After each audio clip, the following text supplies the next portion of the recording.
Of Oklahoma coming into Pitt Stadium. Opened with a 19-7 win over Stanford last week. Coach Barry Switzer, 12th season, 107-21-3 his record. That's the top record among coaches at an institution 5 years or more. They're out of the Big 8 Conference. Last time these two teams played was 1975, and Oklahoma won it going away, 46-10.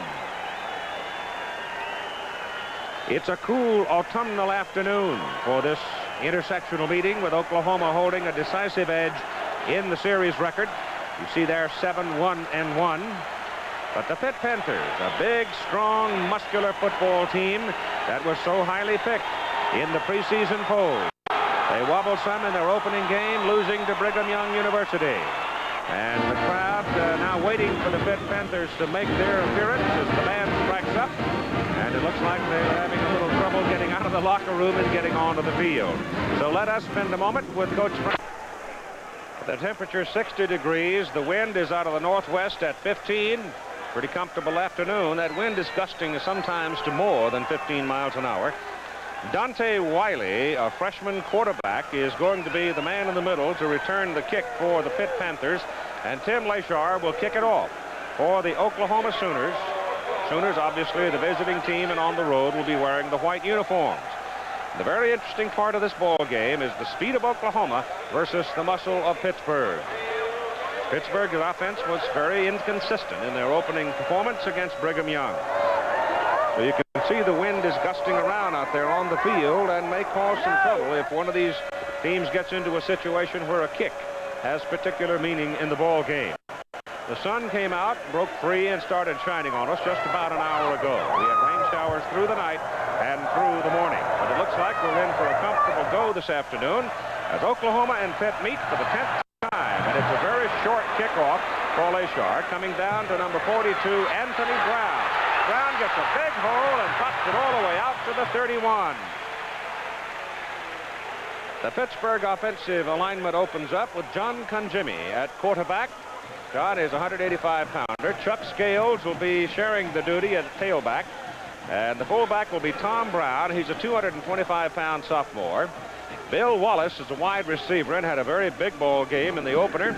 And the flanker is Jeff Casper, 6'3", 205. He is a big target. And the Panthers' first play will be out of the I formation. And they give the ball off to number 32. That is Charles Gladman, who started the ball game instead of Chuck Scales. So Foge Fazio changed his mind and put Gladman, a 205-pounder, in.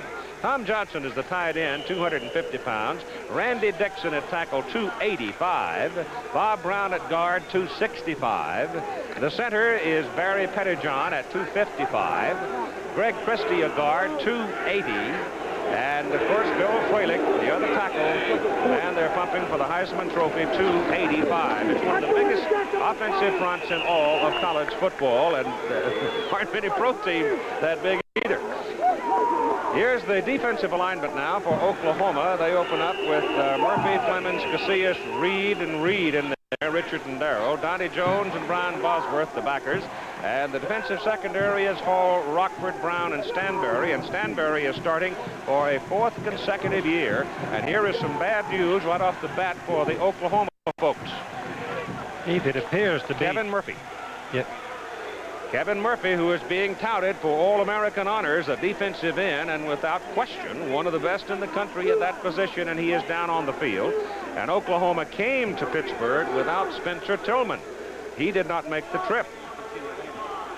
Let's go back and see how Murphy was banged up on the play. Number 39, all Big 8 defensive end. He wins the battle collision right there with the tight end.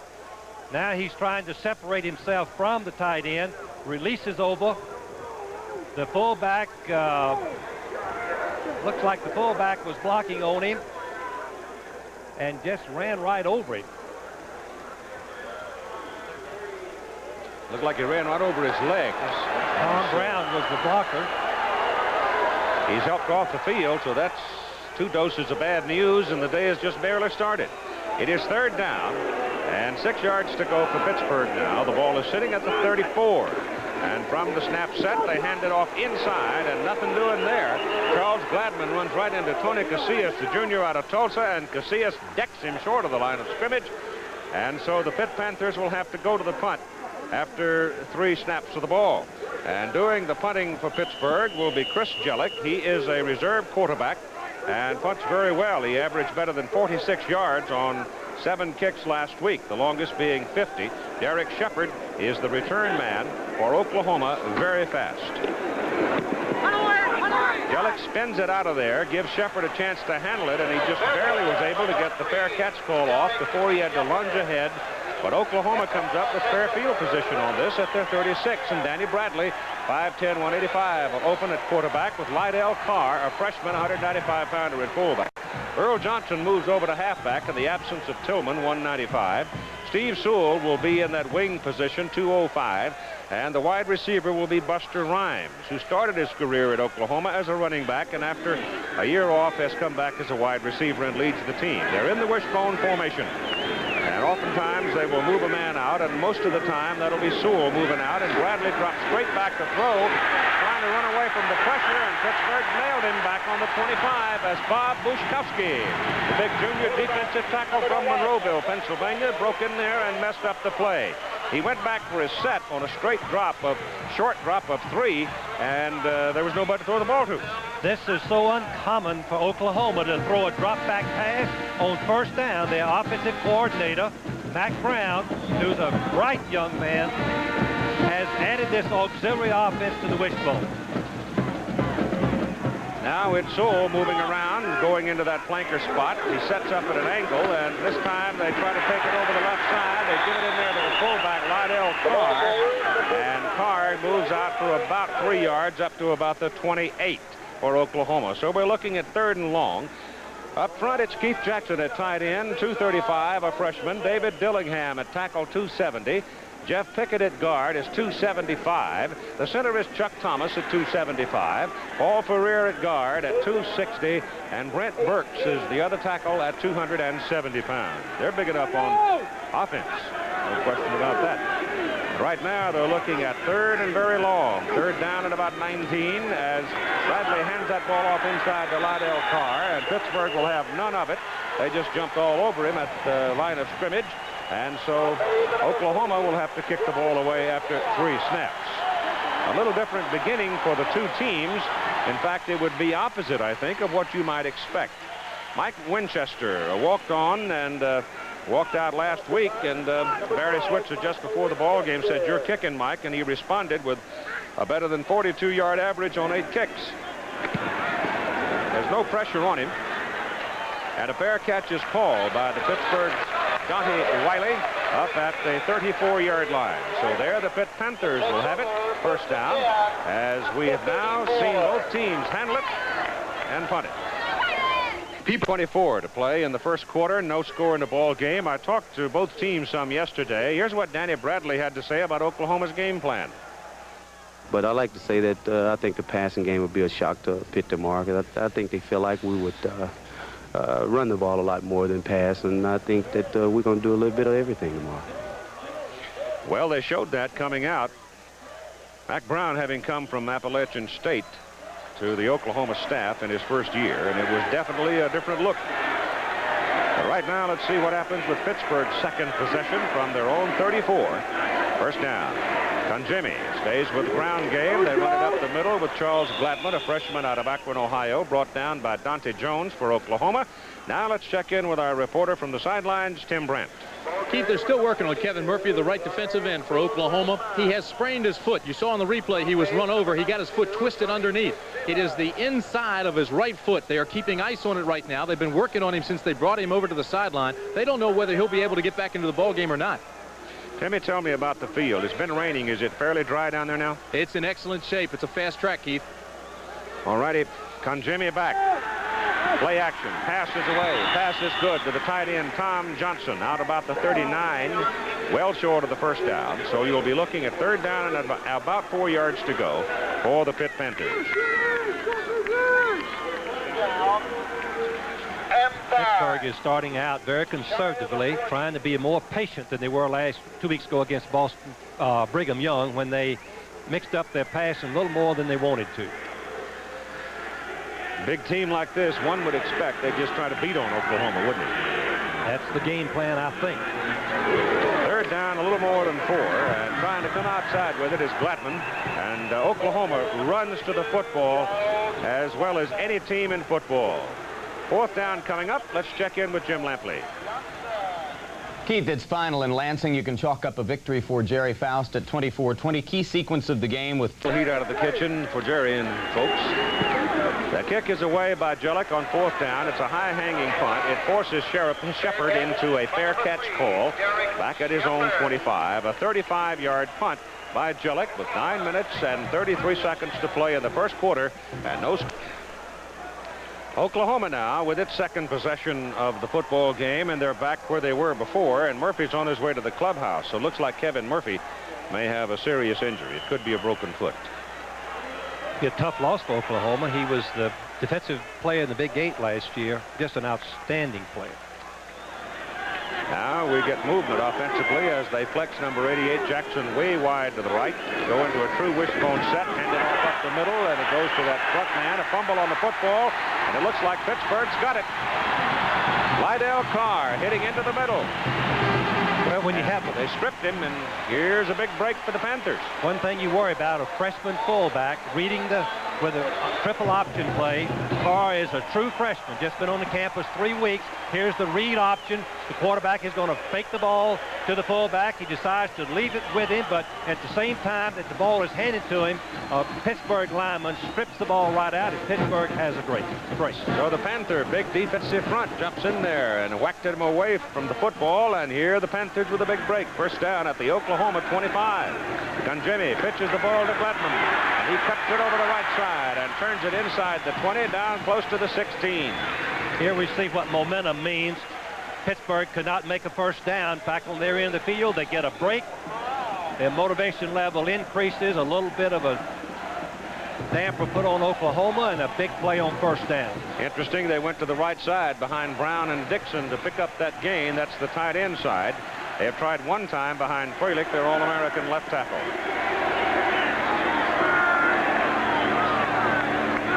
On second down and 2, Kanjemi again gives to Gladman. This time Oklahoma penetrates. Brian Bosworth, the strong side linebacker, came popping through and got him behind the line of scrimmage back around the 19. The Oklahoma coaches say that Bosworth is going to be one of their best linebackers. Redshirt freshman, starting his second game of the season, already showing promise of being one of the best ones they've ever had. Gladman has now carried the ball 7 of 8 times that Pittsburgh has handled it. Big down with a blitz coming. 3rd and 3. They're going to run it. They go to Gladman outside. They hit him, slow him down, deck him on the 20. So again, there is the example of how well Oklahoma's defensive people run to the football. Dante Jones got him first. Sonny Brown put him away. Good team speed is a trademark of the Oklahoma football teams. By team speed, using your hands. Plays to the outside, coming off the block, moving out as a group, 3, 4, 5 men there for the tackle. Mark Brasco, a freshman out of Jeanette, Pennsylvania, is in for a 37-yard field goal try, and this will be his first in college football. Little pressure on him. The kick is up, plenty of leg on it, and it's good. And so Pittsburgh, unable to penetrate for the touchdown, gets 3 points out of it on the 37-yard field goal. And it's 7 minutes and 29 seconds to play in the first half. The first quarter, the Sooners have gone to the lead. Get it right yet. The Panthers have gone to the lead. Keep what Pittsburgh is doing on defense in the first 2 possessions of Oklahoma. They're crowding, forcing like the old Pittsburgh teams of the past, trying to make something happen. On first down, they had 9 Panthers up on the line of scrimmage. 2 weeks from today, Notre Dame and Missouri, when last I heard, it was a 28-28 time, Wisconsin and Missouri, with Missouri having lost last week to Illinois in a close one. But Notre Dame with a comeback today, and Wisconsin defeats Missouri 35-34. So have been a couple of tough losses for Warren Power's Missouri Tigers to start the season, but a big win for Dave McClain. We'll have Notre Dame and Missouri from Faurot Field in Columbia 2 weeks from today here on ABC at 3:30 Eastern Time. So So the Pitt Panthers playing the kind of football defensively that Coach Fazio had said they were going to do. They're just going to belly up and take them on. Keith, look at the lineup of the Pittsburgh team. In all of my days, I've never seen a kickoff with everybody lined up inside. Well, let's see if it does anything. The ball is well back in the end zone, so there'll be no return of it. So whatever they had in mind, it didn't produce any particular effect as Pat Viancourt kicked it downfield. Nebraska in the third quarter now, defeating Minnesota 21-0. But the Minnesota Gophers with Lou Holtz keeping that ball game fairly decent. Washington defeating Michigan today, and Purdue now at halftime has gone ahead of Miami of Florida 17-14. On offense so far for Oklahoma, they've run the ball 4 times for a -8 yards and fumbled it away. BYU 14-0 over Tulsa. That's in the second quarter of play in that game. Danny Bradley hands it inside, and this time there's a little room for Lydell Carr as he comes from the 20 out near the 27.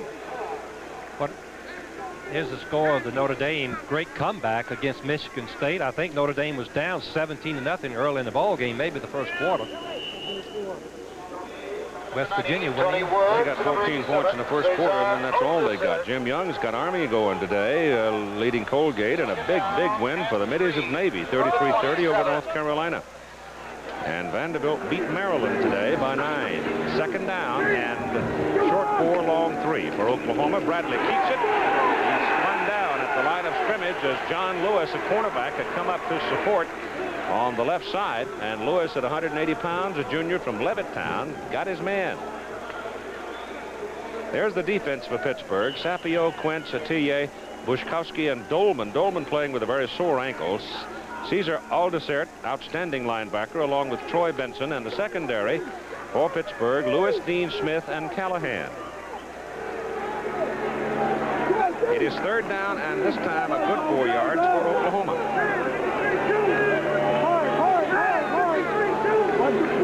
Bradley's changing the play. Steps back to throw, swings it out. Pass is complete, but it is caught by Earl Johnson coming out of the backfield, and by the time the ball got to him, Earl was already on his way down, and so they come up short of the first down by about 2.5 or 3 yards, and they'll have to kick it away. So the Panthers leading 3-0, send the freshman Dante Wiley, and they say Wiley is a heck of an athlete. He can play almost anywhere. Listed as a quarterback, but may see him today as a wide receiver and is returning kicks. Keith, let me mention, Oklahoma's going to have to go deep with a pass before much longer. The cornerbacks are right on the line. Winchester's got a good kick in the air, and Wiley takes it back on the 25 and gets 5 yards on the return back to the 30 after the 47-yard punt by Winchester of Oklahoma. You've got 5:27 to play in the first quarter, and Pitt leads it 3-0. Well, talking to Coach Fazio, the coach of the Panthers, yesterday, I suggested to him maybe it was time to get macho with his game plan. Well, Keith, you must have been watching us practice. That's what our game is. We're back to the fronts that we've been playing the last 5 or 6 years. We're back to a few of the stunts to take away, as I said before, their fullback play, which is excellent fullback, to try to cause Bradley some problems in his reads. And, of course, be in a position to really whack him once in a while to see if we can cause a fumble, not trying to depend on them to cause the mistakes. We want to cause the mistakes. And the only way you do that is believing in yourself and getting after them. Yep.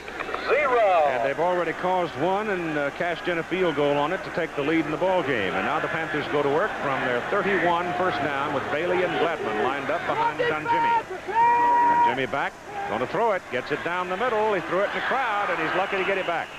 Very lucky to get that one back. Well, Pittsburgh changing their strategy. They tried to run the football against Oklahoma, and Oklahoma crowded the line as we look at the Ohio State score. 3-0 over Washington State. And at first down, Pittsburgh came out, and there's a flag down, but Pittsburgh came out and threw deep on first down. Penalty flag is thrown back on the 24. Your officials today, Thomas Stammert, the referee, Bob Holliday, the umpire, Don Gooman, the head linesman, Kent Houck, the line judge, Vince Segarzi, the field judge, Virgil Deering is the back judge. Defensive face mask, 5 yards, incidental. Incidental face mask call against Oklahoma moves the football out to the 36, and so the Panthers now are looking at 1st and 5. Wiley now has come out to a flanker spot for Pittsburgh, so they put him in there in a hurry. He's a 200-pounder and stands just over 6 feet.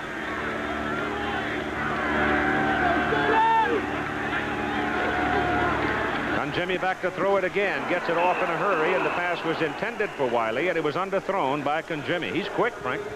Jimmy has great quickness because he's a good athlete. He works hard on the fast release, and he has had a great sophomore year. Florida leading Tulane. You saw that Kentucky score. Looks like Jerry Claiborne's got Kentucky organized to start the season. Couldn't happen to a nicer guy. Jerry Claiborne was the first coach that I hired when I became a head coach. 2nd down and 5 now. Scales has come to a wide receiver position. He was listed as the starting tailback, so he's a multiple position player as well. They head it inside to Gladman. And you see the power of the big freshman from Akron as he hammers his way out to the 45 and a Pittsburgh first down. Good offensive movement by the line of scrimmage, but in talking to the coaches, Gladman, number 32, just a freshman, runs low. You can see that he's carried the ball 9 times already, runs very low, has good vision, and that's the reason they put him in the lineup. That's the first down of the ball game by either team. So far, Oklahoma has been totally contained, and Pittsburgh getting the opportunity for its field goal as a result of Lydell Carr's fumble. Oklahoma continues to jump their defense around.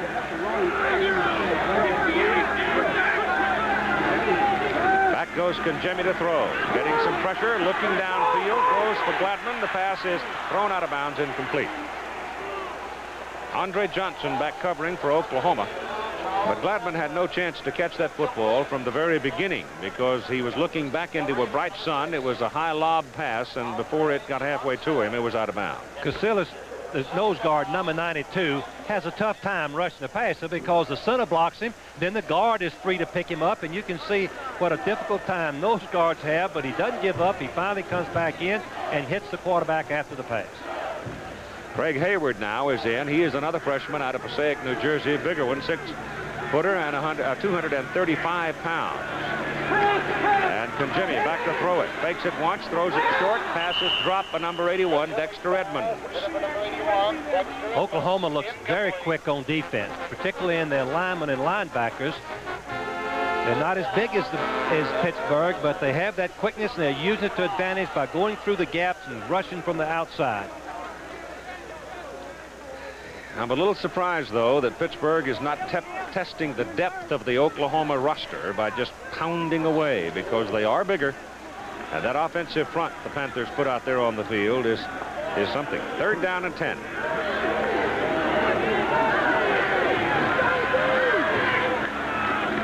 And Jimmy, play action, looks to throw, pressure's on, that's good pursuit. Lobbed over the middle. The pass is caught by number 25, Bill Wallace. But Bill is just over midfield to the Oklahoma 49 and 4 yards short of the first down. Play action passes aren't usually successful when the other opponents are blitzing the defense. That was the situation, and Jimmy was lucky to get the pass off. And Jellick comes in to punt. Shepard goes deep for Oklahoma. The 2 punts by Jellick so far today have been 33 and 35 yards. Keith, I want to mention again, Oklahoma's going to have to go deep on early downs and back off the secondary. It's a very bad punt by Jellick. It was snapped low to him. He fielded it on the bounce, then hurried his kick, and he only kicked it about 15 yards, so he didn't even get it that far.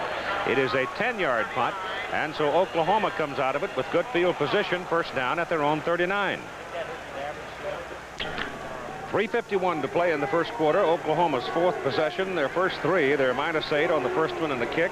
Fumbled it away on the second. Gained 8 yards on the third before they punted. They've shown pass already in the ball game, and Pittsburgh right now lined up against the wishbone with 7 people up front. Go down the sidelines with it. The pass is caught by Buster Rhymes, but he was out of bounds when he came down with it. Or was he?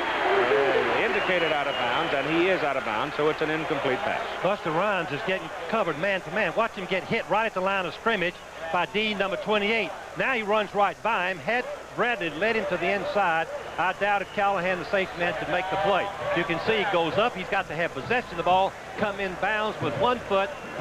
Obviously came right on the chalk line. Good call by the official. So it's 2nd down and 10 Oklahoma at their own 39. Pittsburgh leading 3-0 on a field goal. The defensive teams so far on both sides of the ball have dominated. They tried inside with Carr, the freshman fullback. And there's maybe a yard for him, and that's all. Pittsburgh are shooting the gap, going through, trying to penetrate Bradley is very slow. As we look at the possessions where the Sooners started the ball, you can see what's happened. They've had no offense. But Bradley is so slow with his fake to the fullback that I believe that he's going to get in trouble from the backside. It looks like that he's much slower than Oklahoma teams of the past. A -1 yard now on 7 carries on the ground in their offense with 3:10 to play in the first quarter. Bradley back to throw. Whips one to the sidelines for Lyons. That one he threw too high. He's 5'9" or so, maybe 5'10", where they list him, but I doubt if he's that tall. And you just simply have trouble seeing over the defensive lineman and your own offensive lineman unless you scoot around like Doug Flutie does. And so far, Bradley hasn't been running around too much. He's a good scrambler on that. We'll see that before the game is over, but the job right now, the Oklahoma coaches, is settling his offensive team down, particularly Bradley. A punt by Winchester. Good kick. Runs Wiley all the way back to his 4. And he's tough. He comes back across the 10 and out to about the 17 before they got him. So it's a 56-yard punt with a little help from the wind and a 12-yard return. ABC Sunday Afternoon Baseball starts tomorrow. Presentation features the action in the American League. Kansas City and Minnesota tied for the lead with the California Angels, just half a game back of them. You'll see either the Twins at Texas or Kansas City against Seattle. And there's the National League today with Chicago jumping out to a 4-0 lead over the Mets, and Houston beating San Diego 3-2. And the American League, Toronto, Detroit even. So the clock is just ticking for San Diego and Detroit right now. Here's the pass thrown, incomplete, short. Pass intended for number 24, Matt Stennett. And I should also say, as far as the baseball is concerned, it's just a matter of waiting for the San Diego Padres as well in the National League West. The Oklahoma coaches say that nose guard Casillas, number 92, is their best defensive lineman. Very dedicated, just improving all the time. You can see the effort that he gave to get back and forth and Jimmy to release the ball before he was ready. Incomplete pass resulting. John Conjemi now is 2 out of 6 in passing for 9 yards. Neither offense able to do much so far. That's Mark Bailey at fullback, a senior from King of Prussia, Pennsylvania, and the 225-pounder picks up about just over 3 yards as he crosses the 20. A moment now with Tim Brandt. Keith, I just got out of the locker room and I was talking to the Oklahoma trainers. They have gotten the x-rays back on Kevin Murphy. It is not broken, but it is a bad sprain, and they doubt very seriously if he'll be able to play for a while. He's still in a great deal of pain. Well, that's a big loss for them. But so far, the defensive side's held up their share very well. 3rd down and 7 for Pittsburgh, just over the 20. And Jimmy back to throw it again. Wants to go deep down the middle, throws it down the middle, and it is caught. And good for the first down up at the 38-yard line, and that's a heck of a catch by Bill Wallace. Bill Wallace caught 45 passes last year. He doesn't have all that speed, but watch his concentration. The pass has to be absolutely perfect as Rockford was coming from the outside and came very close to breaking it up. Just as perfect played as you can with man-to-man coverage. Watch Rockford break on the ball, but the pass was perfect, good concentration, big first down. And they're sitting up on their 20, I tell you, it's a hard day. 38-yard line. Conjemi goes in the air again, goes deep with it, and overthrows his intended receiver, Casper, by a good 5 yards. Keith, what we're seeing on Oklahoma defense, the halfbacks challenging the Pittsburgh receivers because Pittsburgh receivers do not have the deep threat. The cornerbacks of Oklahoma are up close, and on the last pass, they tried to go deep, but the pass went way wide and incomplete. It's 2nd down and 10, Pitt. They're on 38. Stennett back in the lineup now as the offensive coaches are shuffling people in and out of there. They try to run a little delay, and Mark Bailey doesn't really have a chance to get started. They bring him down right at the line of scrimmage. Pittsburgh, I think, has the biggest offensive line I have ever seen in college football. I want to point out that they have 3 players that weigh 280 or more. That is Fralick, Christie, and Dixon. They average 272. I don't ever remember an offensive team being that big. But they have faced now against, interestingly enough, a much smaller defensive team of Oklahoma. Casillas is the man shaken up on the play for the Sooners. It looks like he'll have to leave the ball game, but he's walking all right. Let's see how he got bunged up a little bit on the last. I'll tell you play. one thing, Frank, playing nose guard against Pittsburgh, you're going to get bunged up.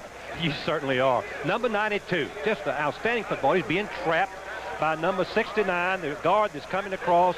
Randy Dixon is trapping him out, and he hit him on the arm and probably strained that shoulder just a little bit. Kind of a funny piece of action on the clock over there. It was down to 110 in the first quarter, and now it's back up to 129. Well, Oklahoma wants to force the punt into the wind. If they could, of course. 3rd down and 10 now for Pittsburgh. And Jimmy throwing again, goes down the middle with it, and it is incomplete. The pass intended for Wallace, number 25. Gee, Oklahoma defensive backs are right on top of Wallace and Casper. I think they feel that they have more speed as we look from behind the quarterback. You can see the blocking, the fake. Jimmy had an outstanding sophomore year. You can see the ball thrown down, but Oklahoma backs are right there, and it's taking a perfect pass for completion. Jellick is back in now, and I'm sure has had a lecture from his coaches about that last punt of 10 yards. This time the snap's a little better, and so is the kick. With Shepard coming up, and a fair catch is called by the up man, Sonny Brown, a sophomore defensive back, and Oklahoma goes to work up off its 33. This Oklahoma. Let's check in on the condition of Tony Casillas. Keith, you're looking at Tony right now. They have looked at it. Somehow he got a shot with a helmet underneath his chest pad. It is a bruised rib. They're going to try to put a bruised pad on it, or a rib pad on it, rather, and get him back into the ball game quickly. Thank you, Tim. Oklahoma needs for him to play and have a good game. They need some offense, too. And so far, they haven't had any. Bradley rolls it out this time, gets his pass away, and this time it is caught by Buster Rhymes inbounds for a first down up near the 49. He caught that ball in front of Bill Callahan. You can see that Bradley, as Keith had mentioned earlier, is best rolling out. He gets away from Dolman, the defensive end, and look at the stretch. 6'4" Rhymes goes to pull it down.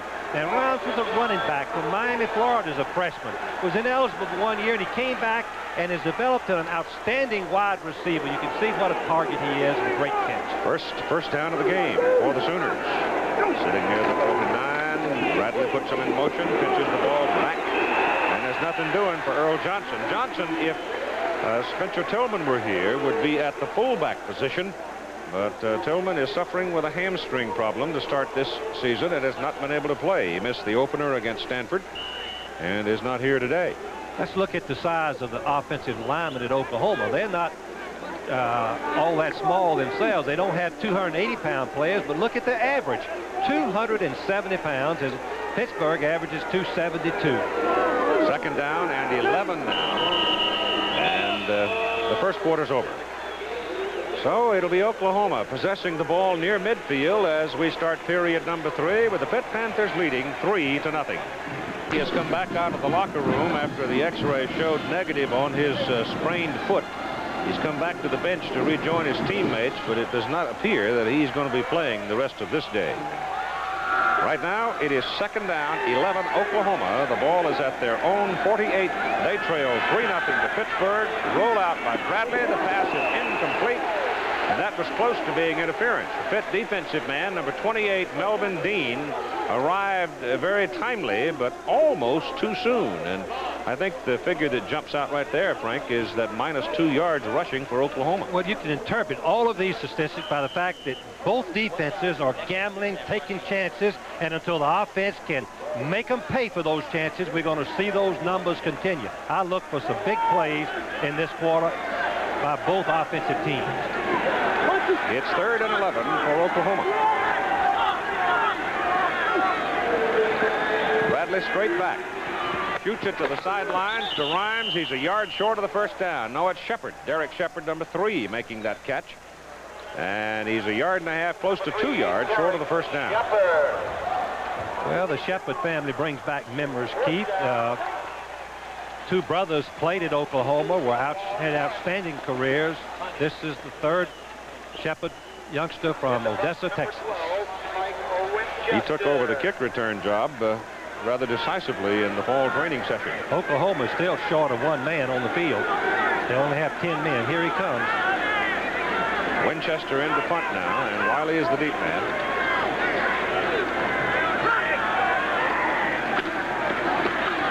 Get a little pressure on him. He's trying to kill it deep, obviously. It touches one of the Pittsburgh players.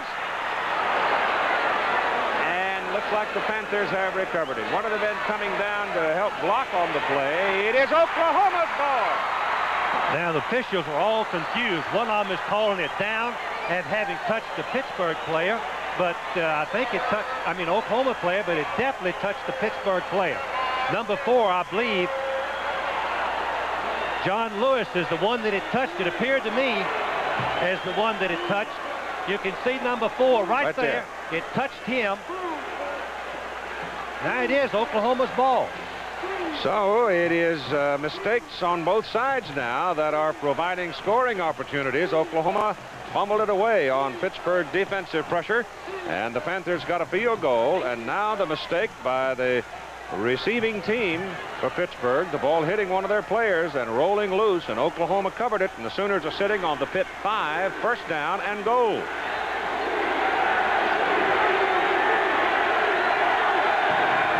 Bradley gives the ball to Johnson, and Earl Johnson, slashing at the right side, is down near the 2. Nope, no wishbone. Here's the way a free safety should play on the goal line. Callahan was a strong safety, but he's a tough youngster, the kind you'd like to see play. He's free to hit the corner. You can see him come all the way over and make the play and prevent the touchdown by Johnson, number 5. Just inside the 2-yard line. Second down and goal, Oklahoma. Johnson again with the ball, and he is nailed short of the line of scrimmage by Caesar Aldisert.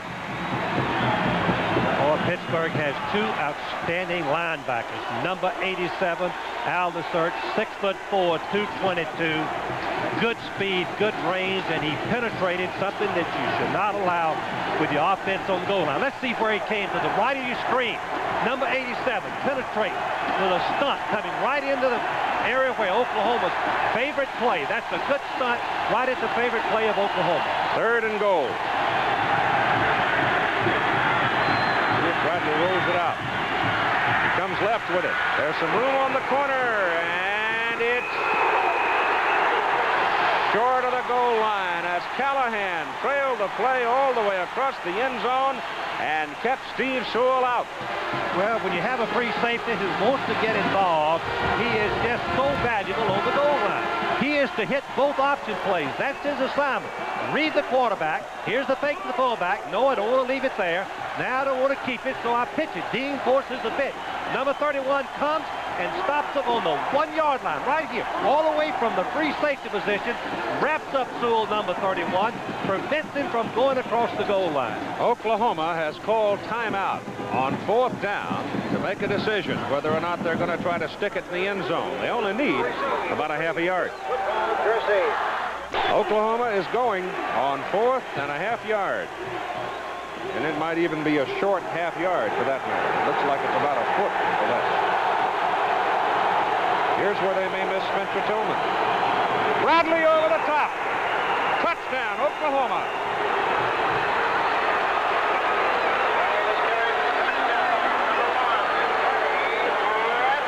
Bradley just stood up and took a leap. And as he came down, he was broken the plane, and the arms of the men in striped shirts went up. All you have to do is break the plane with the ball. The player doesn't have to get across the goal line. There's no middle linebacker, so Bradley goes over the top. Clearly over. The ball breaks the plane of the goal line, and that's the automatic touchdown. The play is over as soon as the plane is broken. A good call by the Oklahoma staff because it was no middle linebacker to keep Bradley from going over the top from the quarterback position. Lashar, a sophomore out of Plano, Texas, missed an extra point last week against Stanford, but he's got this one. And with 12 minutes and 59 seconds to play in the first half, Oklahoma has now gone into the lead over Pittsburgh by a score of 7-3.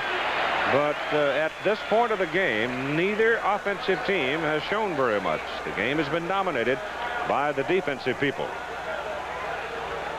We've got a lot of pro football, but he has set the whole world on put National Football League on fire with success. Playing for the right man, too. Yes, Perfect kind of a coach to handle a young quarterback. Don Shuley. Dante Wiley is the man in the middle now for Pittsburgh as Oklahoma leads by a score of 7-3. And the kickoff is very, very short and fielded way up in front by Anthony Brown. So let's check in for a moment with Jim Lampley. Keith, two teams share the number 5 ranking in the AP poll, both in action right now. Miami trailed 17-14 at the half, now has come back on a Kozar run to take a 21-17 lead in the third quarter. But also 5th-ranked Iowa is trailing at home now against Penn State 20-10, about 12 minutes to go in the fourth quarter. The most recent Penn State touchdown, a Strang run, and the Nittany Lion defense is stuffing the Iowa offense, which was so impressive a week ago against Iowa State. Back to Keith Jackson. Boy, that's a surprise. 10-point Penn State lead. This is Conjemi rolling out, shoots his pass downfield, pass caught beyond the 40 by Tom Johnson. They have in the backfield Craig Hayward and Alan McIntyre now. Conjemi rolled it left, and suddenly his tight end opened up for him. Experience at quarterback, throwing a lot of passes, has plenty of time. He doesn't get rattled. It's his first choice. The fullback was covered. He goes right to Johnson. It's wide open. Johnson makes a good reception as he turns around and cradles the ball in. Conjemi now 4 out of 10 for 46 yards. First down Panthers. Ball out beyond the 42. Handed off inside to McIntyre. Nothing there. Boy, did Donnie Jones, the linebacker, read that draw play. Fake pass and run. The linebacker wasn't fooled. He came across and hit it right at the line of scrimmage. Couldn't have been played any better. Got a black cloud hanging over It is Pitt black. Stadium right now. It's sort of blotted out everything. We've had rain showers over the last 2 days, and we may well have some before this game is done. Casillas is back in at nose guard for Oklahoma now. Second down and 10 for Pittsburgh. They give the ball off to number 34. That's Craig Hayward. He's that 235-pound freshman out of Passaic, New Jersey. And again, the Oklahoma defensive people going to the ball, led by Richard Reed, the sophomore out of Fort Worth. Richard Reed at left tackle and Dennis Reed at left end, and Stan Berry, strong safety, all right into that play. The left side of the line whipped the blockers, went right to the play and gang tackled. Third down and 9 now, and Pittsburgh has failed to pick up any yardage of any consequence on the last 3 runs.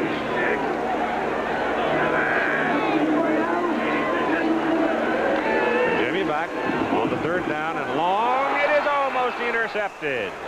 The pass was intended for Craig Hayward, and Dante Jones, the freshman out of Dallas, the weak side linebacker, almost had himself a touchdown. When the linebackers back up in the zone and get a good read on the quarterback and get a break on the ball, you feel like that's a plus. You don't get that very often, but Jones made a perfect play and came close to the interception and touchdown.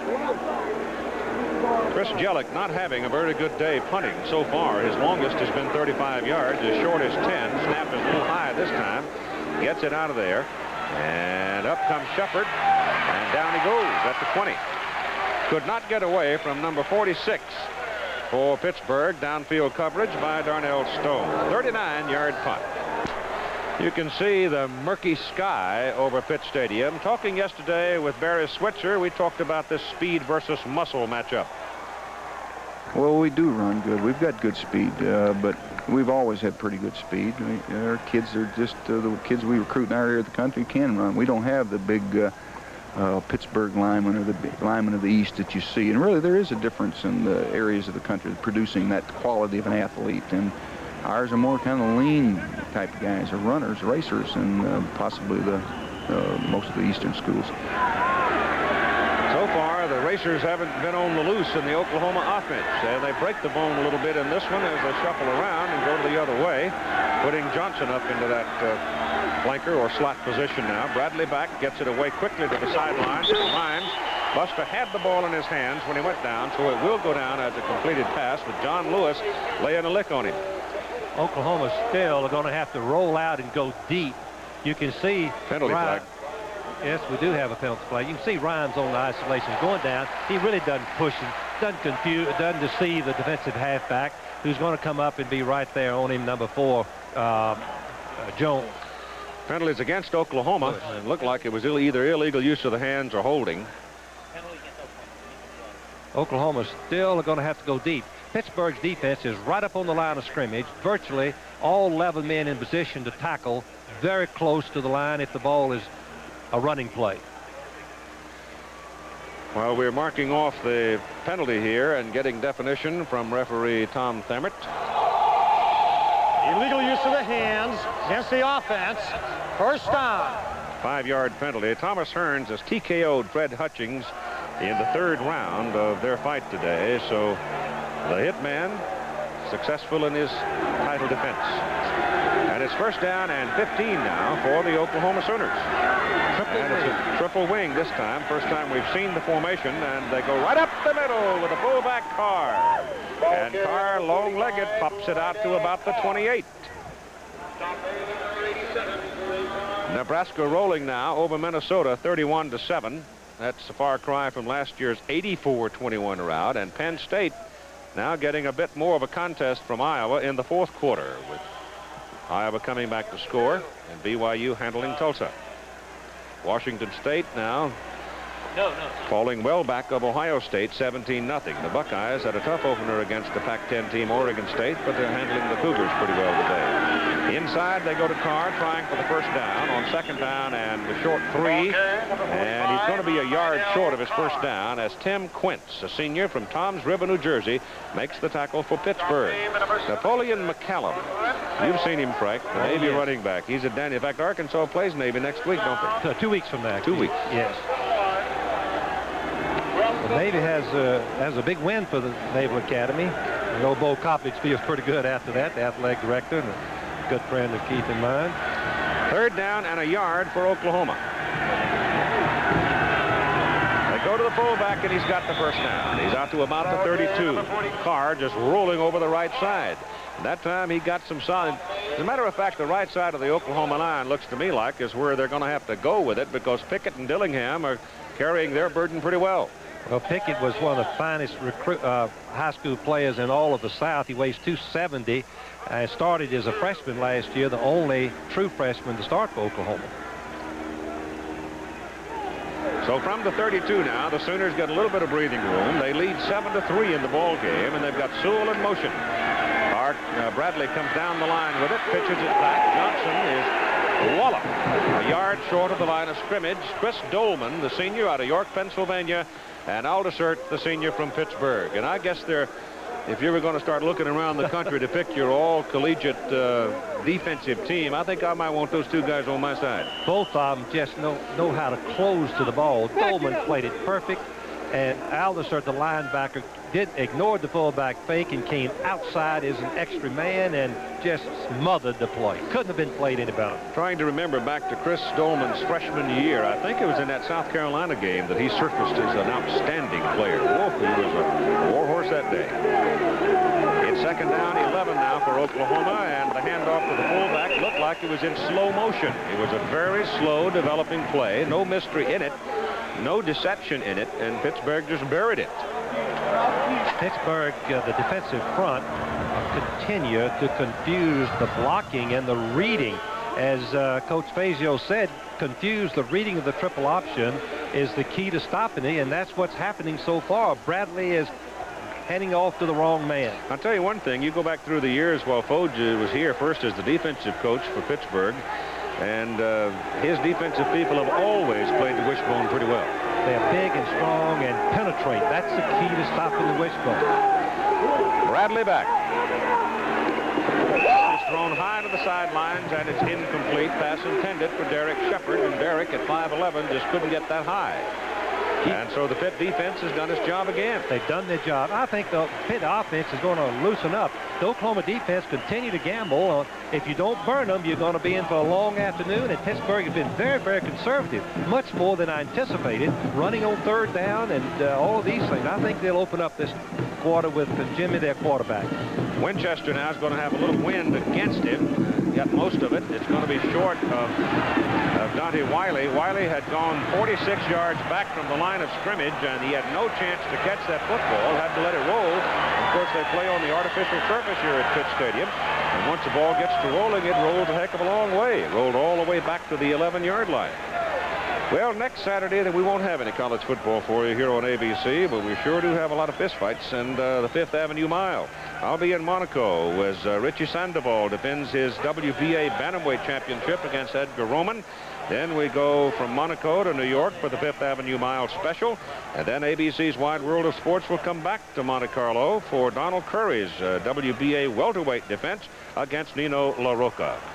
Keith, let me just mention, the safety man's a freshman. He lined up the same distance from the ball that he did in the first quarter when Oklahoma was kicking with the wind. A fundamental mistake on Pittsburgh's part. And Jimmy rolls out, lobs it out here in the hands of number 21, Mark Bailey, the fullback, swinging out of the backfield. And Bailey could not get it turned upfield after making the catch, so the pickup is 7 yards, 2nd down and 3 coming.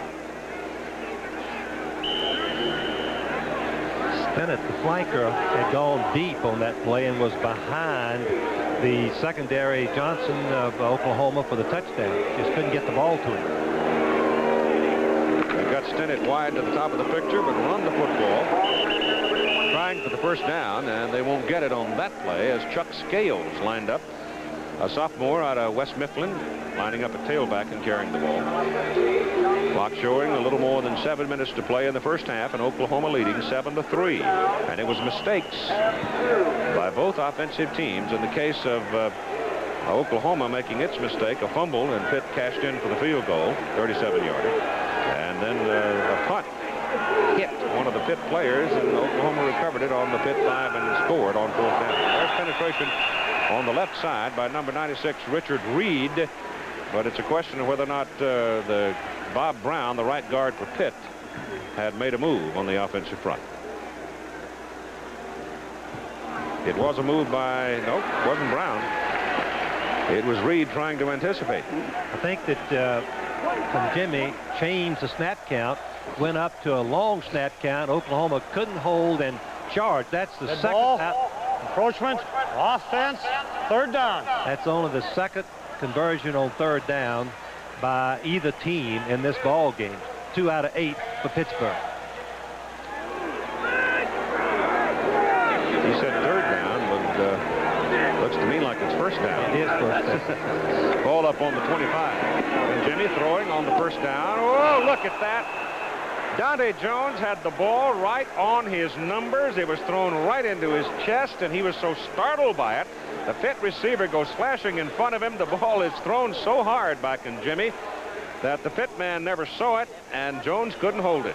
Jones is coming up into the ball, and obviously the ball goes right by the receiver, Scales, and Jones didn't see it, Keith. I think he was screened from it, and all of a sudden it came in front of him, and he couldn't hold it. He's been close to scoring 2 touchdowns on the interception. Been around the football. That's what linebackers supposed to do. 2nd down and 10. They thought Scales wide, and Scales finds some daylight in the 1st down out to the 42. That's what I've been expecting. Oklahoma defense has been penetrating, running themselves up the field, and on this play on the right of your screen, Oklahoma runs himself right out of the play, allowing an opening for Scales, number 22. You can see how open it is in the secondary before Stanberry, number 19, brings him down. Scales looked pretty quick, pretty slippery once he got out into the open field.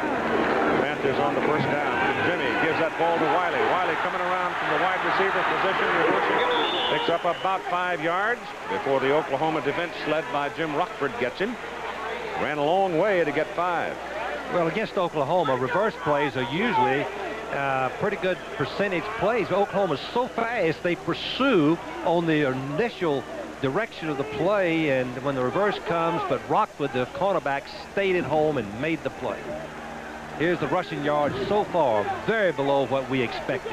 5 minutes and 50 seconds to play in the 1st half. 2nd down, call it 4.5. And Jimmy hands it inside. And Scales this time is going to lose about a half a yard on the carry as Brian Bosworth, the freshman out of Irving, Texas, was in there to get him. No wonder the coaches are so high on Bosworth. Another outstanding play. Read the play called and penetrated close to it, held him for no gain as we look at 3rd and 4 coming up. It's close to 3rd and 5 now.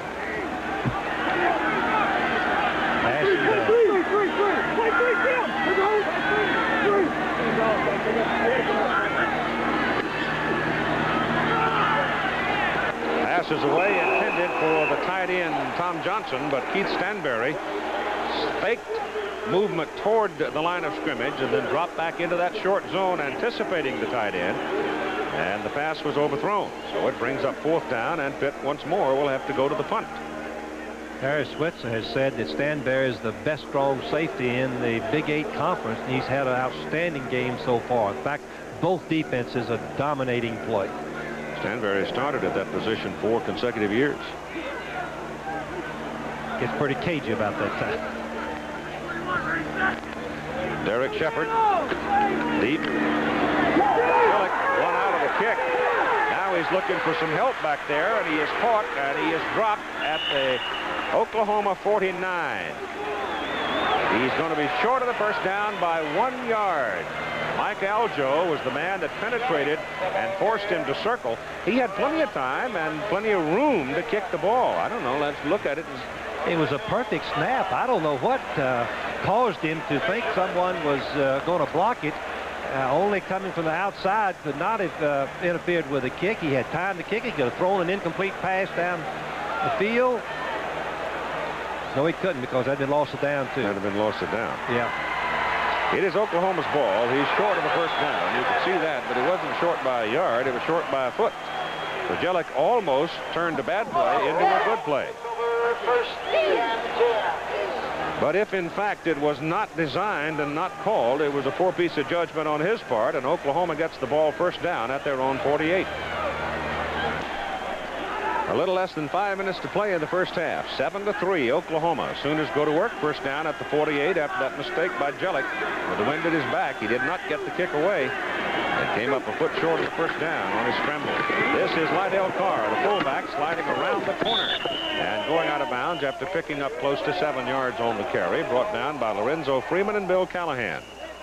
Plays at Oklahoma are running now auxiliary offense away from the wishbone. And I think most coaches would say, as we got another Oklahoma player down on the field, Keith. You got Aldersert getting up very slowly, too. Caesar's lost his shoe and is kind of gimpy getting up, but the Oklahoma man is down. Look at that, Johnson, isn't it? Looks like Earl Johnson, number 5. That would really be a damaging blow to Oklahoma. And talking to their coaches, they are already hampered at running back with Tillman, their great runner, not playing.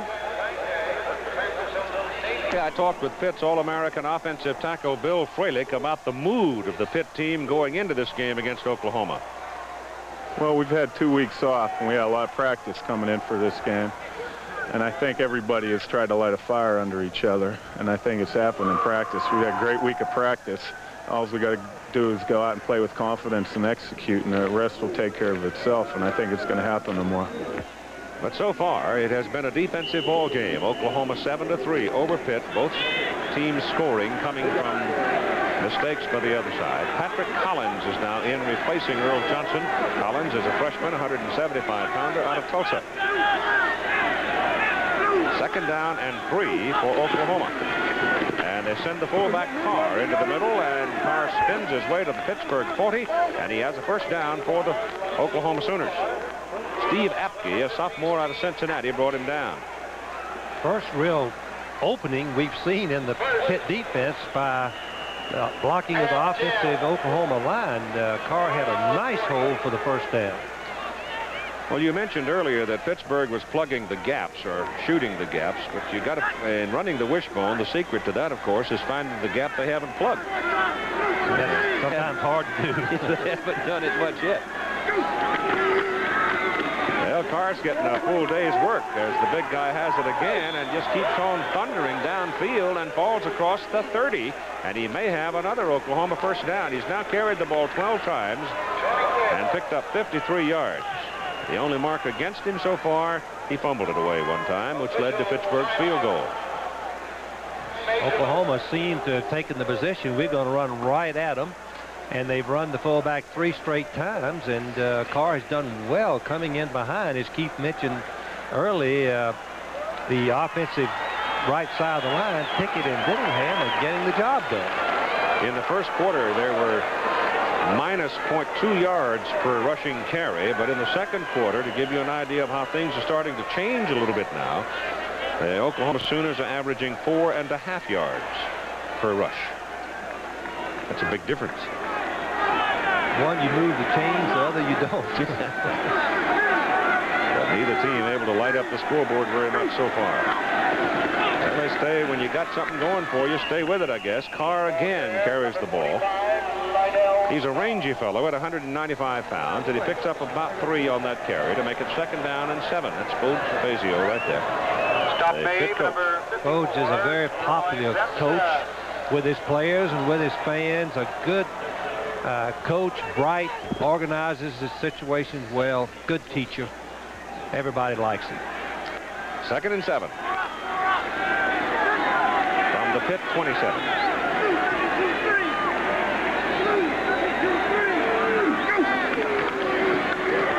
Bradley on that reverse to Buster Rhymes. Rhymes, a former running back, has 3 blockers in front of him. He's got a crack. He's close. And down at the 1. John Lewis saved it for Pitt. Oh, when I was trying to defensive wishbone, I hated for the team to run that reverse. You get so anxious to chase the quarterbacks, all 3 backs going, and then you pitch the ball back to Rhymes, number 4, the wide receiver. He juggles it, but you've got 3 and 4 blockers out in front of you. It's just a matter of him choosing which way to cut. He finally gets knocked down after 26 yards on the 1-yard line. 1st and goal, Oklahoma on the Pitt 1. Bradley keeps it, dive. Didn't get there. They're going to mark him just short. That time there was somebody in the middle to knock him back. Defensive lineman, submarine, linebackers come over the top. I would guess that would be Callahan. Got up close this time, number 31, safety man. 2nd down and goal. I mentioned they missed Tillman on these goal line plays a while ago. Tillman has that capacity for going over the top. Great leaper. Same play, Bradley. Same result. Short. Unless they fight through the stack and find him. It's a touchdown. They found him on the bottom. And he was across the goal line. Keith, I was surprised that they didn't give an earlier signal. Particularly the umpire was right there. And he sometimes makes that call because he can see it better than the wide men. Good job, TC. Well, I guess they wanted to make sure he had possession. When they finally fetched him out from under that stack of humanity, he had the ball across the goal line, and Oklahoma's moved out to a 13-3 lead over Pitt. Bradley scored both touchdowns for the Sooners. Leshar's in for the extra point kick, and it's good. So you've got 1 minute and 54 seconds now to play in the first half, and this is the first time in the ball game that either team has really put any kind of a drive together, as the Sooners go 52 yards for the touchdown. And here's Tim Brandt. Thanks, Keith. We were just talking to Earl Johnson, the running back for Oklahoma. He took a shot right on that knee. The injured part of the knee is the inside. All they're saying now is that it's a sprain, but they doubt very seriously that he'll be back the rest of the day. But it is a knee injury. They are still working on it. Oh, boy. We saw one of those last week in Alabama, losing its great running back, Good. And Boston College, with Alabama unable to generate any offense in the second half when Good left, they wound up losing the ball game to Boston College 38-31 and come right back this week and lose at Georgia Tech 16-6. We'll have the halftime report with Jim and Vino. We'll have the Pitt band, and we'll talk to the 2 coaches. So Oklahoma uses 3 minutes and 2 seconds to go 52 yards on 7 plays for the 14-3 lead. And both scorers coming after Pittsburgh mistakes. Pittsburgh mistakes. That's exactly right. This kickoff is well back into the end zone, and Wiley will put it down, and Pitt will go to work first down up on the 20. Keith, we have 1:54 to play, and Pittsburgh, of course, will come out throwing the ball. They've got to be careful. They shouldn't get reckless. Be sure that they throw safe passes, but they need to generate some offense right now and maybe get something on the scoreboard if they possibly can. Well, they need something to take with them to the clubhouse at halftime to jack them up a little bit, because right now the offense has been unproductive. And the offense didn't do anything last year. Last 2 weeks ago, both touchdowns against Brigham Young were set up by the defense. And Jimmy on first down, some pressure on him, and they get him behind the line of scrimmage, back on near the 15-yard line. A 5-yard loss on the play. Penetration was by Richard Reed. Reed is a surprise starter. He's coming in the ball game for Tupper. Tupper was the offensive tackle, moved the defense, had a pretty good game last week. But Reed has been outstanding. Swing pass is thrown out to Mark Bailey coming out of the backfield, and Bailey gets up across the 21. So they'll be looking at third down at about 8.5. And Pittsburgh's going to have to be very careful here. Third and long. Oklahoma will be laying back, trying to play for the pass and hopefully pull off an interception. Clock running at 1:10 to go in the first half. Now we have one of the officials coming in to stop it. The clock hadn't moved very much, Keith. I don't know what's wrong with that clock. I believe it's been jumping around. It was less than a minute a few seconds ago. Well, they come to the sidelines now to check with the official who is the clock operator. Actually, I thought the receiver went out of bounds. He did go out of bounds. And the clock kept running for a time. So if anything, I think they owe Pittsburgh some few seconds. But the referee, Thammert, now has come to the Pitt side, and he's now going to the Oklahoma side. So they want to clarify the clock situation. Well, there's 1:24 when they started this series, and they've run 2 plays, and only 13 seconds have been rolled off.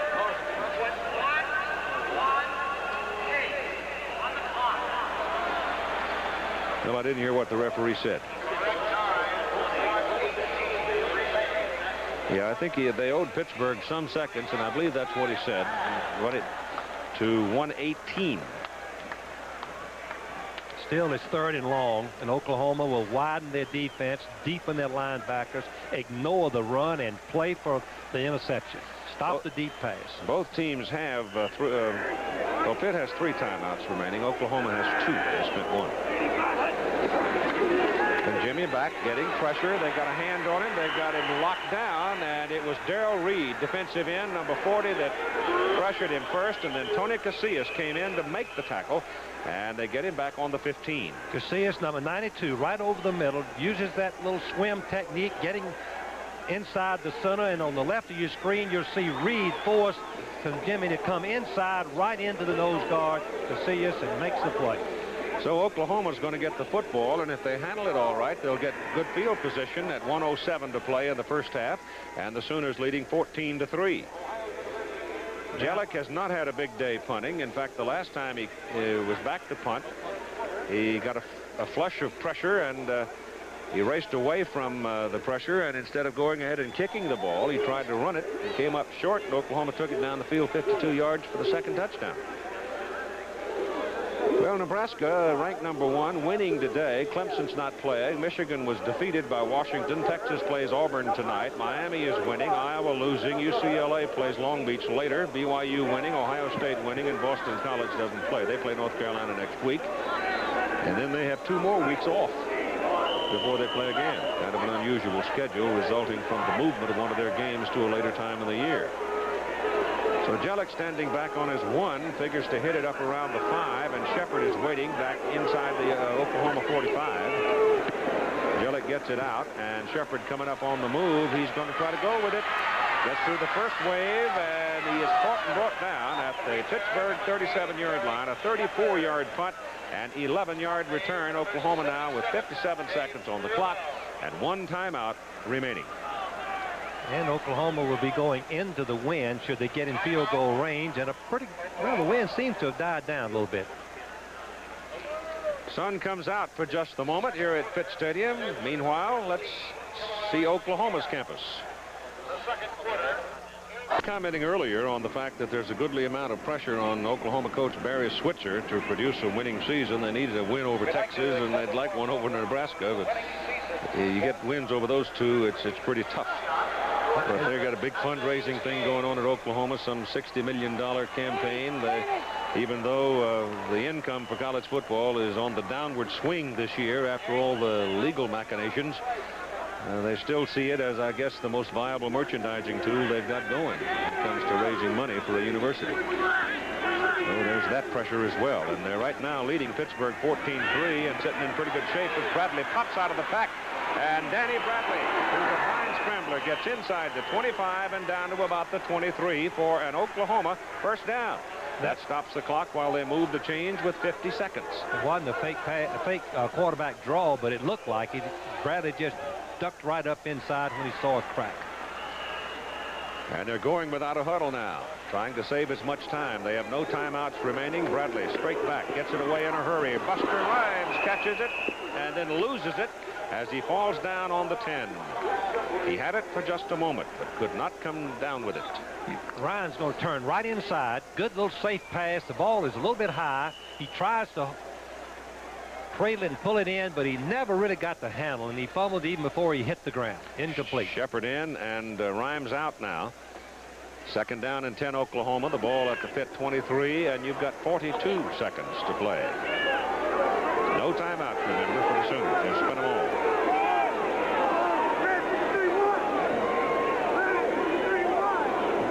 He's got to be checking off, and I think he burned up the clock.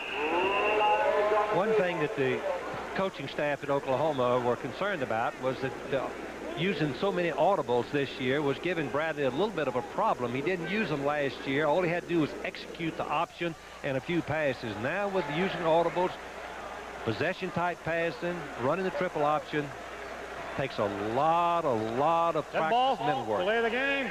Offense. Second down. Ball comes back to the 28 now. Second down and 15.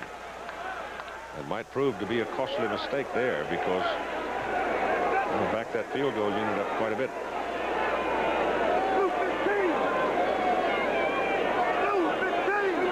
And he's looking around, checking his people again. Straight back, short drop, quick sideline pattern thrown to 33 Patrick Collins.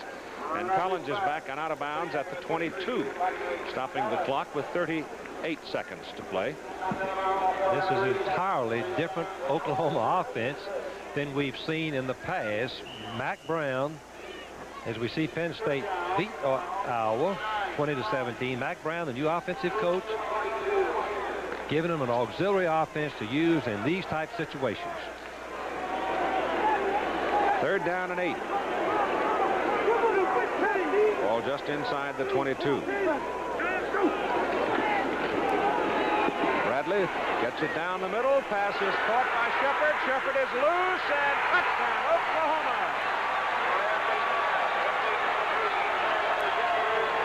He got away from Bill Callahan. He's hurt. What an effort Shepard made to put the ball in the end zone. Well, they've lost Johnson. They don't have Tillman. And Casillas is banged up. Kevin Murphy is sidelined with a badly sprained foot. And now Shepard, after this great effort, is down on the field. You see what a tremendous athlete he is. He jumps high to catch the ball. Defensive halfback Dean misses him, and then Callahan, number 31, couldn't prevent him from I see what it was. That Pitt player got there as he was rolling down, and he took a knee right in his stomach. Well, that was a big change up. Oklahoma scoring 2 touchdowns right here in the end of the second quarter. Let's see the left knee of who is that? I can't tell who it is. Left knee hits Shepard, seems to hit Shepard right in the stomach. Probably knocked the wind out of him, and the ball was right there also. But I believe he's going to be all right. Yeah, he's as tough as the other Shepard. All good athletes, very good athletes, good quickness, good speed.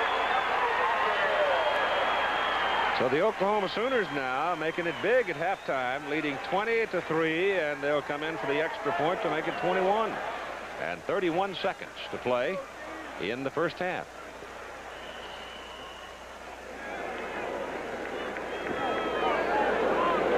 Danny Bradley said the passing game might shock Pittsburgh. I think it probably has. The extra point kick is good by Leshar. And so it's now 21-3 coming up on halftime. Oklahoma leads.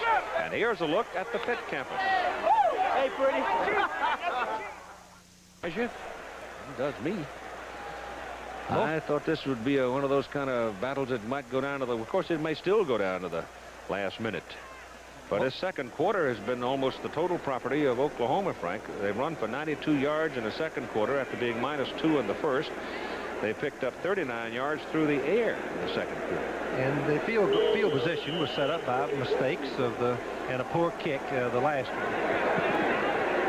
Leshard knocks it down to the goal line, to the 2-yard line, where it is picked up by Anthony Brown for the Panthers. Brown gets a pretty good return, comes out across the 25 to about the 26. Pittsburgh now, let's see, the Panthers have 3 timeouts remaining, but the time on the clock is precious little, only 26 seconds. Well, Pittsburgh gambled with a minute and 20 seconds to play to go in their 2-minute offense. They couldn't move it. They got a short kick. Shepard made a nice return and put Oklahoma in good position. They took it in for the 3rd touchdown. That's the chance you take when you try the 2-minute offense.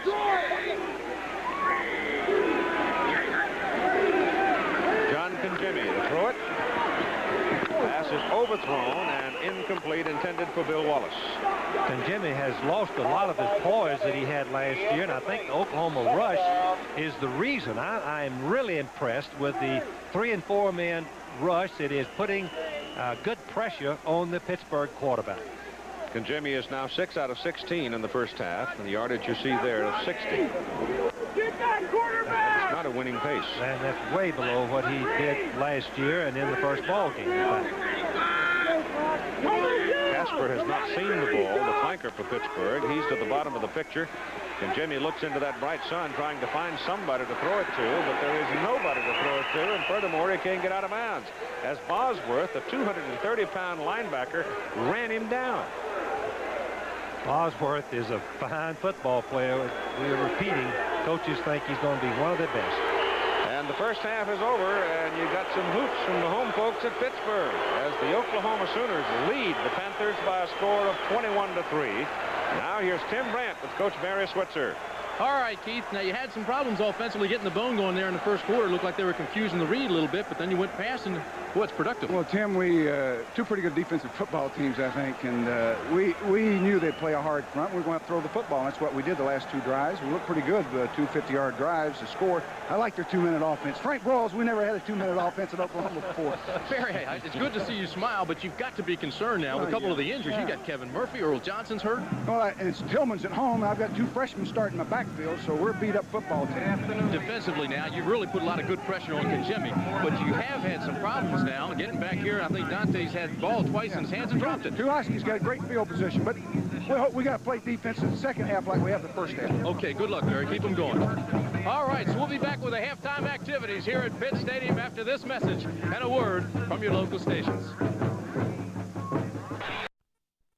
21, Pittsburgh 3, and the Bluebirds were out when the Pitt football team left at halftime.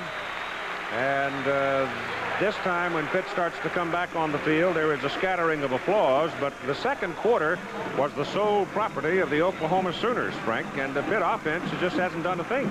I couldn't understand what happened to the Pitt offense. Oklahoma's speed and quickness has dominated that side of the ball.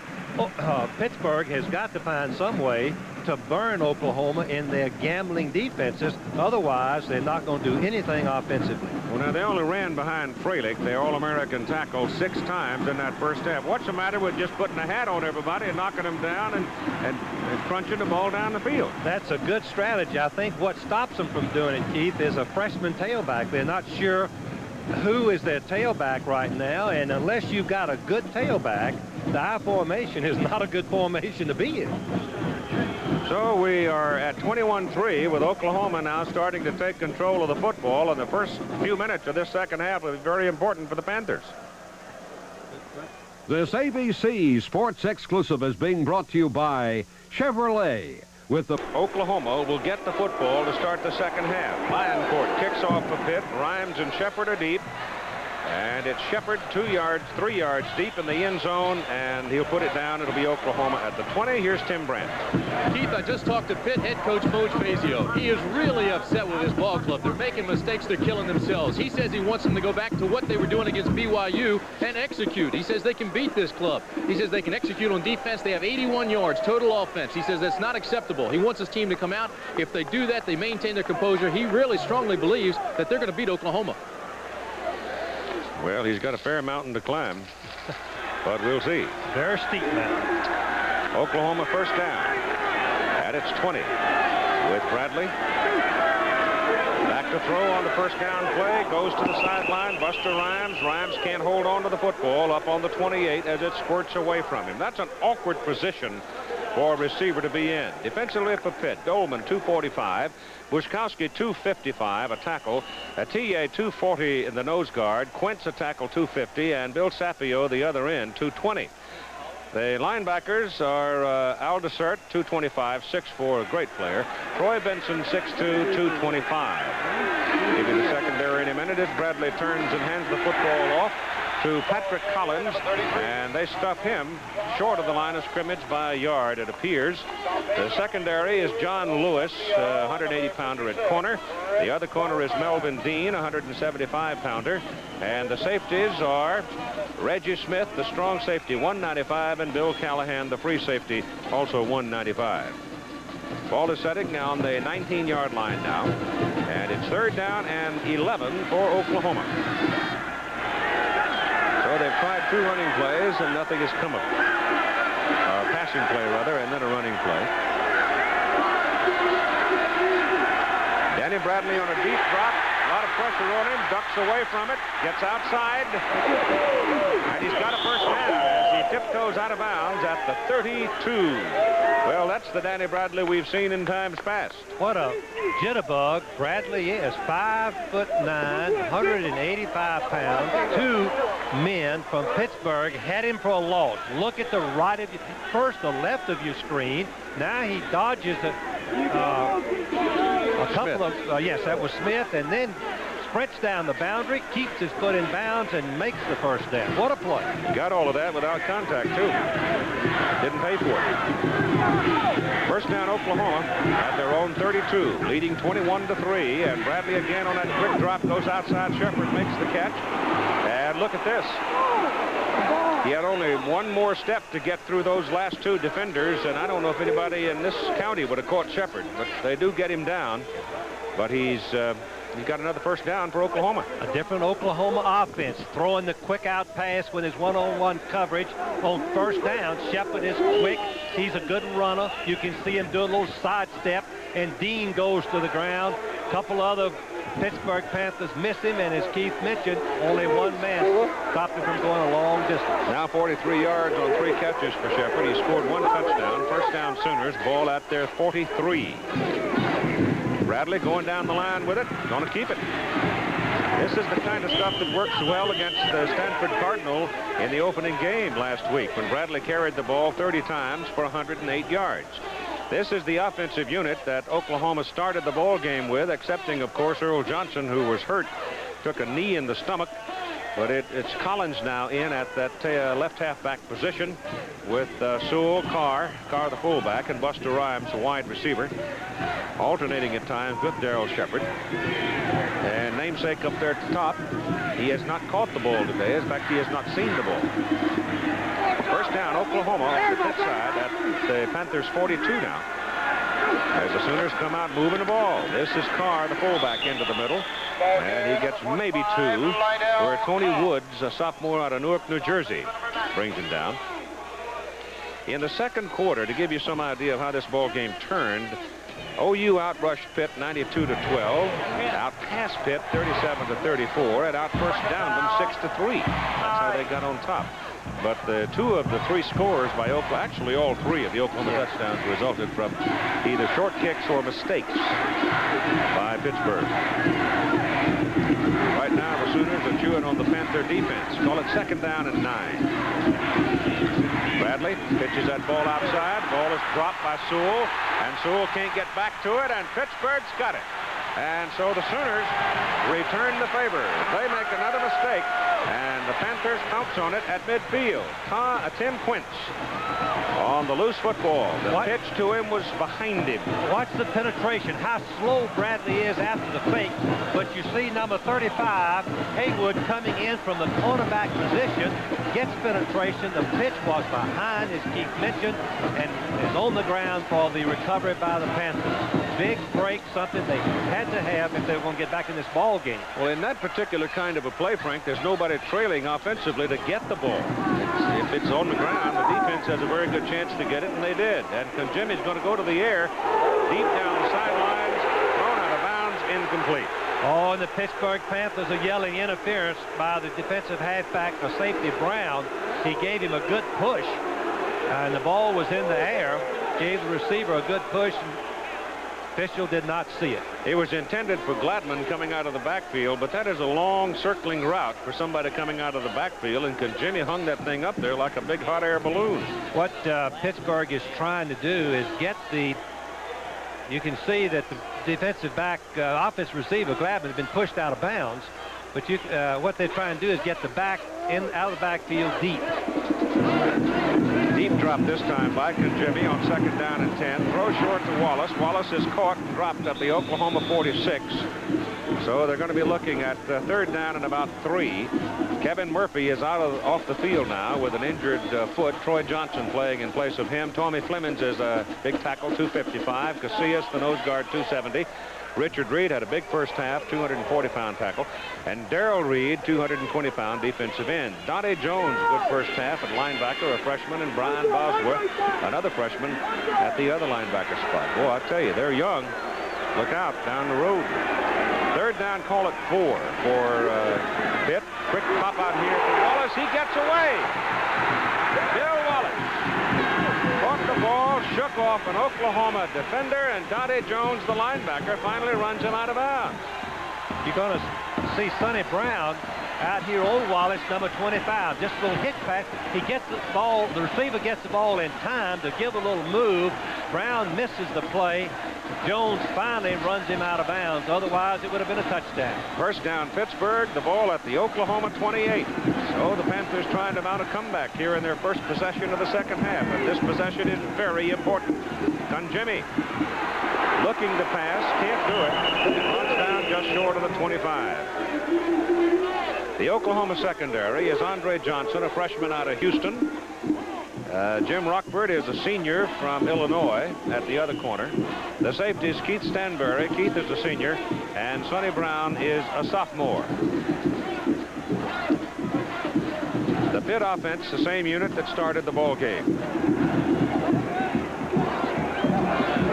Ball is just short of the 25. We're at 2nd down. Call it 8 for the Panthers.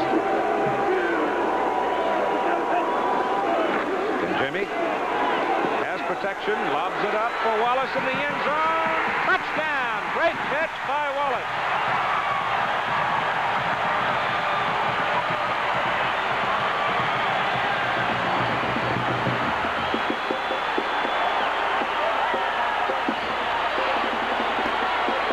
What a sensational catch. Wallace is going to go down, out, and up. Johnson, number 6, is covering. The receiver goes up. Wallace is very apex and catches the ball. And the amazing thing, Keith, is he can hold on to it as Johnson is trying to strip it free. Just a sensational play. And the Panthers are back in the ball game. The extra point is good. With 11 minutes and 6 seconds to play in the 3rd quarter, we now have a contest. Oklahoma 21 and Pitt 10. For the Panthers, and a sophomore from Parma, Ohio.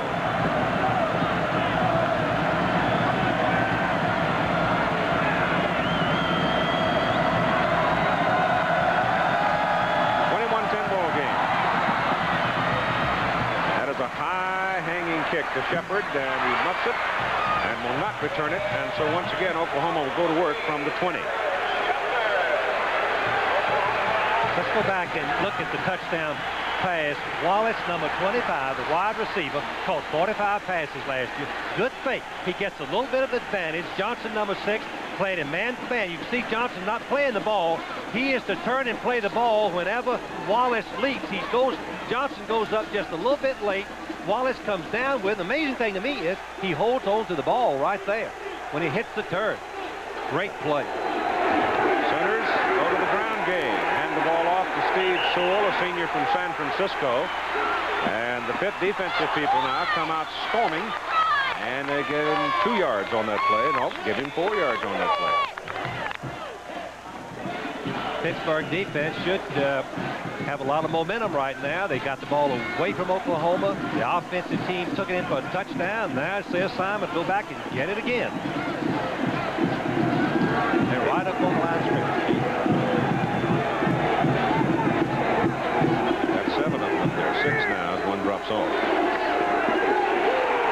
outside with the football and a first down. Lydell Carr, the fullback.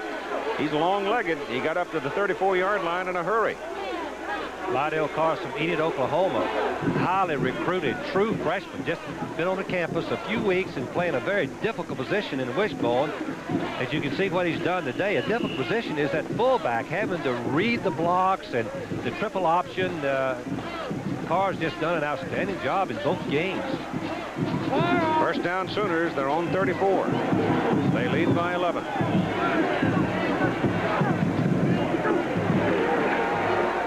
Carr's outside and loose. Whoa, look at that movement. And sidestepping that one man was good for another 8 yards, and he takes the ball across midfield. Right behind Dillingham and Pickett, the right guard. Watch the blocking develop. Pickett, number 71, weighs 270. Dillingham, 265. Picks up a good block from Sewell, number 13. Another good block. Tell who that is downfield, but Carr makes a nice run. If Sewell had been able to get a hold of Callahan and get him down, I'm not sure what Carr wouldn't have scored. But he missed him on the block. And Sewell carries this time. And Steve hits down for the better part of 3 yards. Aldersack, number 87, Aldersert, 144 tackles last year, 2 interceptions, 6'4", has a nose for the football, very mobile, move, very good, makes a good read on that counter play and stops it for short yardage. Second down and 7, Oklahoma, Pitt 46. Sooners trying to respond to the Panther touchdown as we start the second half of play. Danny Bradley gives the ball inside. Carr again and tiptoes a little bit, then turns on some power, takes on the Pitt tackler, and carries him past the yard marker for what appears to be another Oklahoma first down. What is happening in the line of scrimmage, without trying to be too technical, the fullback is now hitting one man wide out over behind the tackle rather than behind the guard, and there's a natural crease there in behind Pickett and Dillingham as the ends are running up the field for the quarterback. Hope that wasn't too complicated. But that's what's happening. Huh? First down, ball just inside the Pitt 39. Again Carr, and a penalty flag. And again, Carr's got good yardage, about 6, maybe 7 on the carry. Let's see about the penalty. While we're looking at the penalty, what I was trying to say, the wishbone varies their play of the fullback according to what the defense is doing. In a halftime, let them make those adjustments. Pitt's offside. They'll take the play. More yards. I think could be first down and 5, or it could be second down and about 4, or short 4, or long 3. Yep. The quarterback has had so much trouble, Bradley, getting outside because the defensive end is running up the field to force Bradley to keep the ball and cut back very dramatically, and the outside game has not been any good for Oklahoma. We're going to take a look in just a minute, another play, and show you exactly what we're talking about as soon as this penalty is over. They'd rather have first and 5 instead of second and 4. Watch Dolman at the right of your screen as we get offsides, defense, first down. Watch Dolman, number 56. He's going to run right up the field, take the quarterback, and then Dillingham makes a good block and is a natural crease right there as you see the fullback run right inside for a big gain. So it's first and 5 after the penalty. The ball is inside the Pittsburgh 34 for Oklahoma. They started this possession at their 20. This is Carr. Carr steps away from that one tackler and falls down around the 31 as he's gang tackled. John Lewis, a corner coming up to that side, actually made the stop on him. That's the time remaining in the third quarter in a 21-10 ball game. I guess I'm asked more than any question about looking at football film. Why does the team run into the narrow side of the field? The defense dictates that by lining a superior number of people to the wide side, forcing you to go in the boundary. Second down, 2.5. That's Carr again, and the spot will determine whether or not he has a first down. It would appear that he does. Oklahoma's line of scrimmage coming off with a good surge.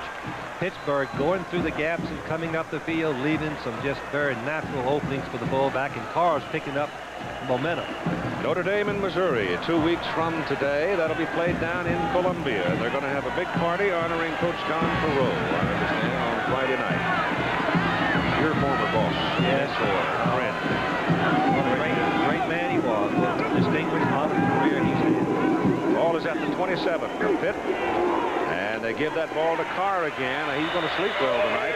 They wrestle him down this time right about the line of scrimmage for no gain. In rushing statistics in the ball game, Oklahoma now with 162. Pittsburgh only 38. You could tell Barry running, hollering, Barry Switzer hollering at the line. They busted the blocking, and he was upset about it. Here's the rushing yards. Oklahoma 162 to 38. That's Mervyn Johnson, the offensive assistant head coach and offensive line coach, standing alongside of him. They were on my staff for many, many years together. They've been close friends long time. Bradley on that short drop whips it out to Derek Shepard. Shepard is locked by a leg and cannot get away. Number 28 coming over to hold him down. That's the corner, Melvin Dean. It's tough, though, when a corner has got to take on a guy like Shepard or a Rhymes one-on-one out there because they're both so quick. Well, they've been playing very tight. Dean and also the safeties have been up very close, and before this game is over, you're going to see a fake of that short pass and go deep. It's 3rd down and 5 now for Oklahoma. Ball is on the Pitt 23. Bradley rolls it to the open side of the field, dumps it off. Got it there too late. He won't get his first down and out of the play because the receiver had made his cut, and that's when Keith Jackson had to have the ball. But the tight end, seeing it for the first time today, really didn't have a chance to turn it upfield. Jackson's going to just fake a block and then go out in the flat and hope that the defensive cornerback would come up, but the ball was a little bit late getting there, arriving, allowing the defensive backs to come up and make the play. John Lewis, number 4. Lashar is in for the field goal try now. And the ball is going to be spotted at the 23, 28. It'll be a 38-yard shot, and it is no good. So from 38 yards with the wind gusting across into his face, Lashar misses the field goal, and the score remains unchanged. In my line of work, University of Pittsburgh students are claiming a record today. They cite the fact that Alabama had the world record set last week with 8,271 painted fans entering the stadium. I don't know how they know that, but they're claiming 9,373 for the record today. I give them the record. I concede. We all concede. As if it really truly matters.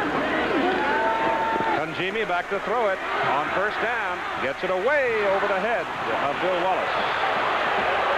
Keith, if the last possession is any indication, Pittsburgh has decided to try to win this ball game passing and pick the spots to run the football rather than try to establish a run, and I think that's their best chance to win. Conjimini is better throwing the ball, I think, than their running game is with a freshman tailback. The only problem with that now, Frank, is this. The longest possession of the game for Pittsburgh, 2 minutes and 15 seconds. Their defense has got to play a lot of ball. You're right. That's their best chance, throwing the ball. 5:29 to play in the 3rd quarter, 21-10 Oklahoma. They try the running game one more time. Then one more time, it does not work for much. Charles Gladman brought down by Tony Casillas. How would you like to have a nose guard that is weighs 275 pounds, bench press is 465 and runs a 4.8? Well, that's what number 92 can do, and you can see where he uses all of that ability, and he even tries to take the ball away and came close. What a player he is. Besides that, he took a helmet in the ribs. And he's back in there playing like a champ. Having a little breathing trouble with it. 3rd down on that loss and 14. 3rd and 14, Conjimini to throw it, looking and looking. Gets it away. He's got Wallace wide open. Wallace has got some help. And it's a 1st down at the Oklahoma 45. There was one pursuer in white after Conjimini, and once he was turned inside, that left Conjimini wide open to come rolling out and find a receiver. Watch this now. If 96 had come the other way, that play might not have worked. You can see Conjimini scramble. When your defense gambles and the quarterback scrambles and he gets timed, you get burned, and that's what happened to Oklahoma. Watch Wallace They're playing him man for man. Then when the scramble takes place, nobody finds him. He's lost. He's out open early for practice, as we say. Gladman carries on the ground and picks up about 2 yards. Wallace now with 6 catches for 106 yards in the ball game and a touchdown. When you get man for man and nobody's covering you, it's kind of like you went out early with your quarterback, Keith, and had early practice. That's how open Wallace was on the last play as number 3, McIntyre, the fullback, comes out. It's only the 8th time in the ball game, too, that they have run behind Fralick. Run behind Fralick and throw the ball. That's the best chance to win. 2nd down and 7. And Jimmy pops it down the middle, and that's incomplete. 44 was there to break it up. Brian Bosworth, linebacker for the Sooners. So it's going to be 3rd down and long now. 3rd and 7. Nebraska beating Minnesota 38-7, and once again the Nebraska I-back is over 100 yards. Jeff Smith going for 138 today, and Miami came back to beat Purdue 28-17. Pittsburgh 3 out of 11 on 3rd down. They've got Brown and Gladman in there lined up in the backfield now, but it reads pass here, and Jimmy drops, gets it off to the sideline. Penalty flag thrown. Bill Wallace was knocked down. It's going to go against Oklahoma. Andre Johnson trying to cover Wallace over there and got a little aggressive and knocked him down. Wallace has good moves. He's cagey. He knows what he's doing. He caught 45 passes last year. A little fake. Now he's going to try to go deep, and you can see Johnson take his hands and push him down. Now it's going to be a 15-yard penalty under the new rules this year. And I like that rule. I do too. Anything to help the defense. Well, it's not only that, but I never really thought it was fair to throw a Hail Mary pass 50 yards and somebody get penalized for an honest effort and get nailed for the entirety of the yardage. This is a fair decision, I think.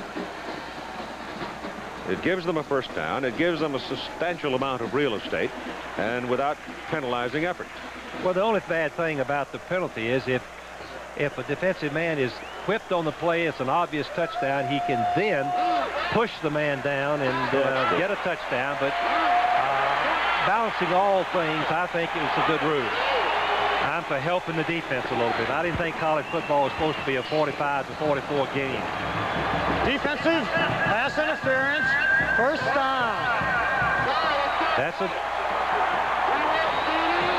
Our producer said I'd like to see a few more, Chuck Howard. 45-40. Well, I would too, occasionally.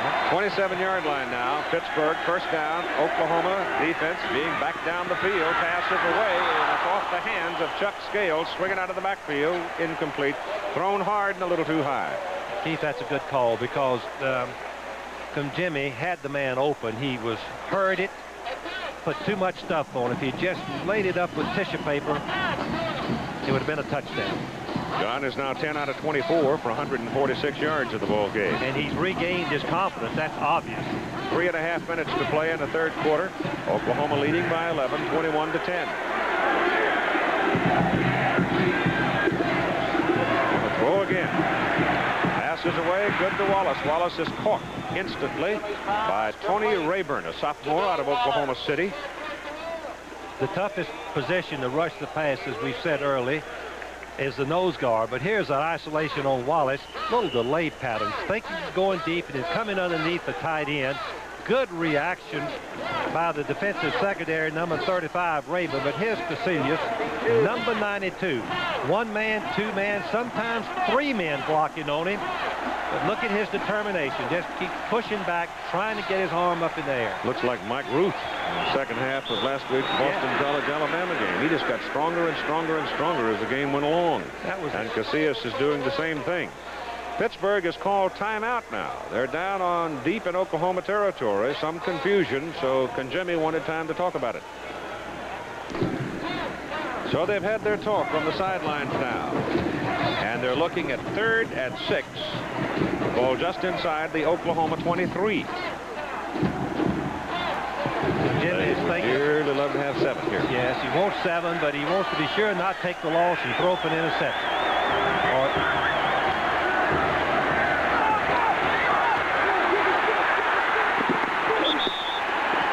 diving for the line marker, and he's close. And Jimmy has got his confidence back. In the game, Fiesta Bowl last year, he had 31 passes. He got the first down. 31 out of 44 last year in the Fiesta Bowl against Ohio State. This is the best they've looked in these two possessions, throwing the ball, picking their spots to run. Good effort by Jimmy. Keith, receivers covered, broke right up the middle and made a dive for the first down. Good competitor. Good competitor. Ball is at the Oklahoma 16. Brown and Gladman, the running back.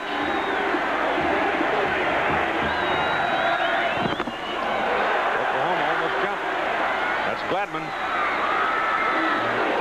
Well, the Pitt running game is, I don't know what word fits it. Pathetic? Well, it's, yes, that does, but you've got a freshman tailback making a very bad choice of his cut. Going outside, you just weaken yourself when you start up and then try to cut to the outside. There's no blocking out there. Turn back in behind those big linemen. Here are the total yards. Oklahoma 78 passing, 156. Pittsburgh 150 passing and 42. That's 26 carries for 42 yards on the ground. That's pathetic. Loss back to the 18. Second down and 12 to Jimmy, and wants to get it away. Goes into the corner with it. And it's incomplete. Number 81, Dexter Edmonds, had it in his hands. But Keith Stanberry, who's 6'1", 205, the senior strong safety, pulled it loose. Man-for-man coverage with a tight end crossing the line. You can see that's a tough coverage. Stanberry's right behind him, and then the ball is thrown just a little bit behind the receiver. Edmonds turns around and goes up with a fight with Stanberry, and the ball falls incomplete. That was close. Another good pass. It would have been completed. Yep. It's good. It just didn't lead him enough. So you come to 3rd and 12. Pittsburgh at the Oklahoma 18. Minute and 57 to play in the 3rd quarter. Play action gives Jimmy time. Gets it off. Incomplete. Stanberry covering the intended receiver Edmonds on it. They were asking for an interference call as Stanberry made some contact, but didn't get it. And there was an official right there with it, and so you're looking at 4th down. Well, a busy weekend for pro football here on ABC. 9 o'clock tomorrow night, Sunday night out of Cleveland, Ohio. The Denver Broncos, Johnny Elway and company, going in against the Cleveland Browns and Paul McDonald, a couple of young quarterbacks in the NFL squaring off there. And then on Monday night, the troops move on to Orchard Park, where the Miami Dolphins hit the road to play the Buffalo Bills at Rich Stadium.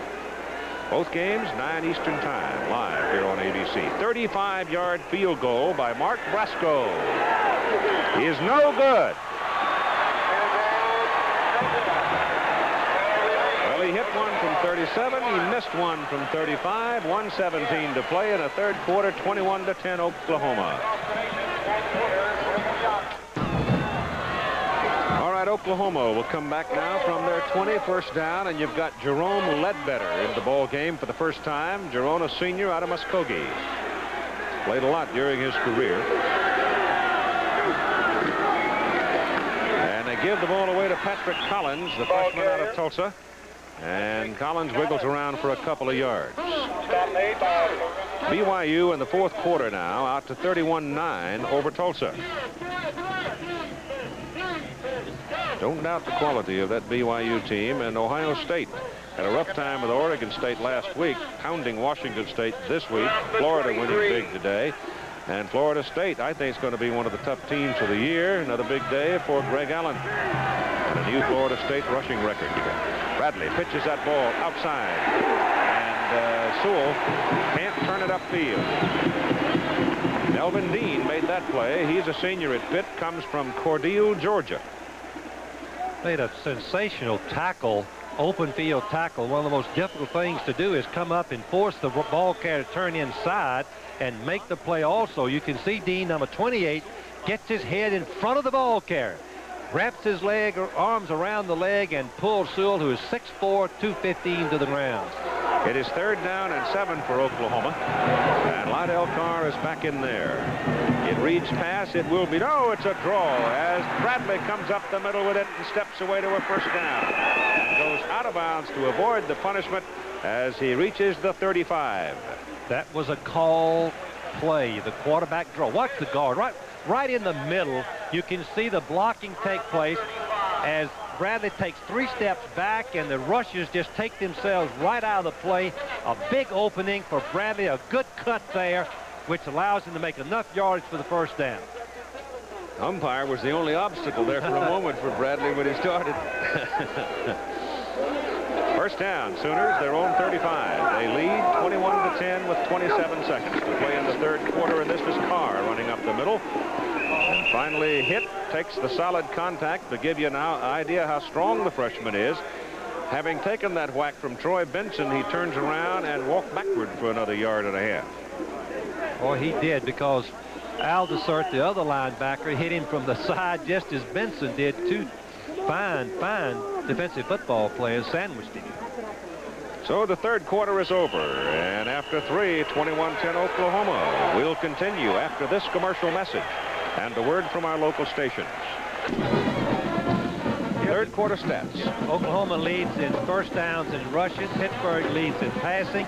In this third quarter, Pittsburgh scored 1 touchdown and missed the field goal. Oklahoma has not scored. Second down and 7. Bradley back, looks and looks and loops it. Downfield, he's got Rhymes wide open, and down he goes. And again, the pass was late. If Danny had been able to get that ball to Buster earlier, it was 6. Good call from the press box when the defensive cornerback is coming up, playing the run, number 28. Watch number 28, and all of a sudden, Rhymes goes wide open. There's nobody there. That's the danger that you worry about, and you try to defense the wishbone. Your defensive backs get over anxious to support the run. Rhymes is wide open. Had it been a perfectly thrown pass, it would have been a touchdown. It's first down, Oklahoma at the Pitt 21. Bradley now 9 out of 15 for 129 yards and a touchdown. Inside goes Lydell Carr, the fullback, and he's stopped at the 13 by Bill Callahan. And again, Frank, it was one man between the Oklahoma ball carrier and the goal line. That's what the wishbone does to your defense. When the fullback has the ball, the linebacker is chasing the quarterback, the safety man is chasing the pitch man. So the fullback just has to make one man missing for the long games. As we look at Bears football, Lydell Carr has now established himself. 22 carries and 105 yards.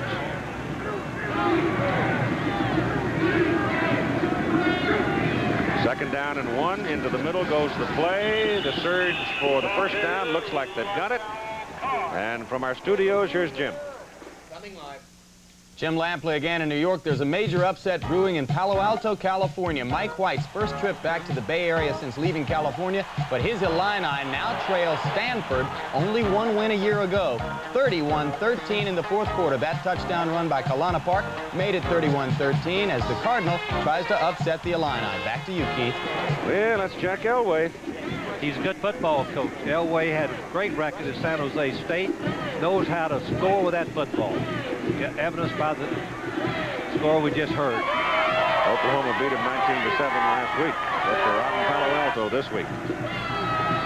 Illinois beat Missouri last week. On third down and a half a yard, Bradley goes over the top and secures the first down this time at the Pittsburgh 10. So it looks like it'll be first and goal if they mark it on or inside the 10. And it's, where'd they put it? Just short of the 10. Oklahoma, as we look at what's happened in the quarters, the scoring, you can see that Oklahoma has not scored this half. Oklahoma's playing with 2 freshmen in the backfield. 2 starting halfbacks are hurt. They're playing with freshmen. Johnson got hurt today. Spencer Tillman did not make the trip because of a hamstring. First down. I suppose they could conceivably get a first down without scoring, but it'll be very close and difficult to do. That gain is about a yard for Steve Sewell. With Tillman and Johnson in that backfield in the wishbone, it is explosive. Carr has had a sensational day for a freshman, but he's still trying to find his way.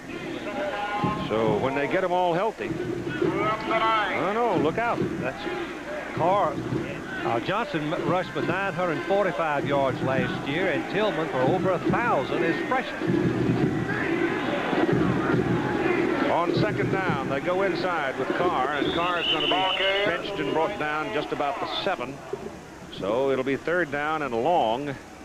And I'm a little bit surprised today that we have not seen Bradley carrying the ball. Of course, the defensive people, they make you read it differently week in and week out. And the one thing that Coach Fazio's people did not want to allow was Bradley any freedom running around with the ball. Keith, the defensive end is coming right into Bradley's face. Every time he hands off to the fullback, there's a man ready to hit him had he kept the ball. Third down from the 7. Bradley on a deep roll is under pressure, but he runs away from it. He's trying to get away from Goldman. He gets his pass away in the end zone. Touchdown to Keith Jackson. Pittsburgh players think they were pushed off by Jackson, and we watched Jackson see what happened. The Pittsburgh players are complaining. Looked to me like that Jackson does inadvertently push the man, number 31, right here. Let's see in just a minute. Coming up, he's going to push. His inadvertent push right there. Jackson just bumps him. That's right, and that's not illegal. That is not illegal. Inadvertent, not obvious, not intentional. And so the Sooners stick it in the end zone with 11 minutes and 28 seconds to play in the football game. The kick is up and good, Belashar, and 27-28. That's a lot of points to make up. 18 points. Oklahoma leads in the final quarter.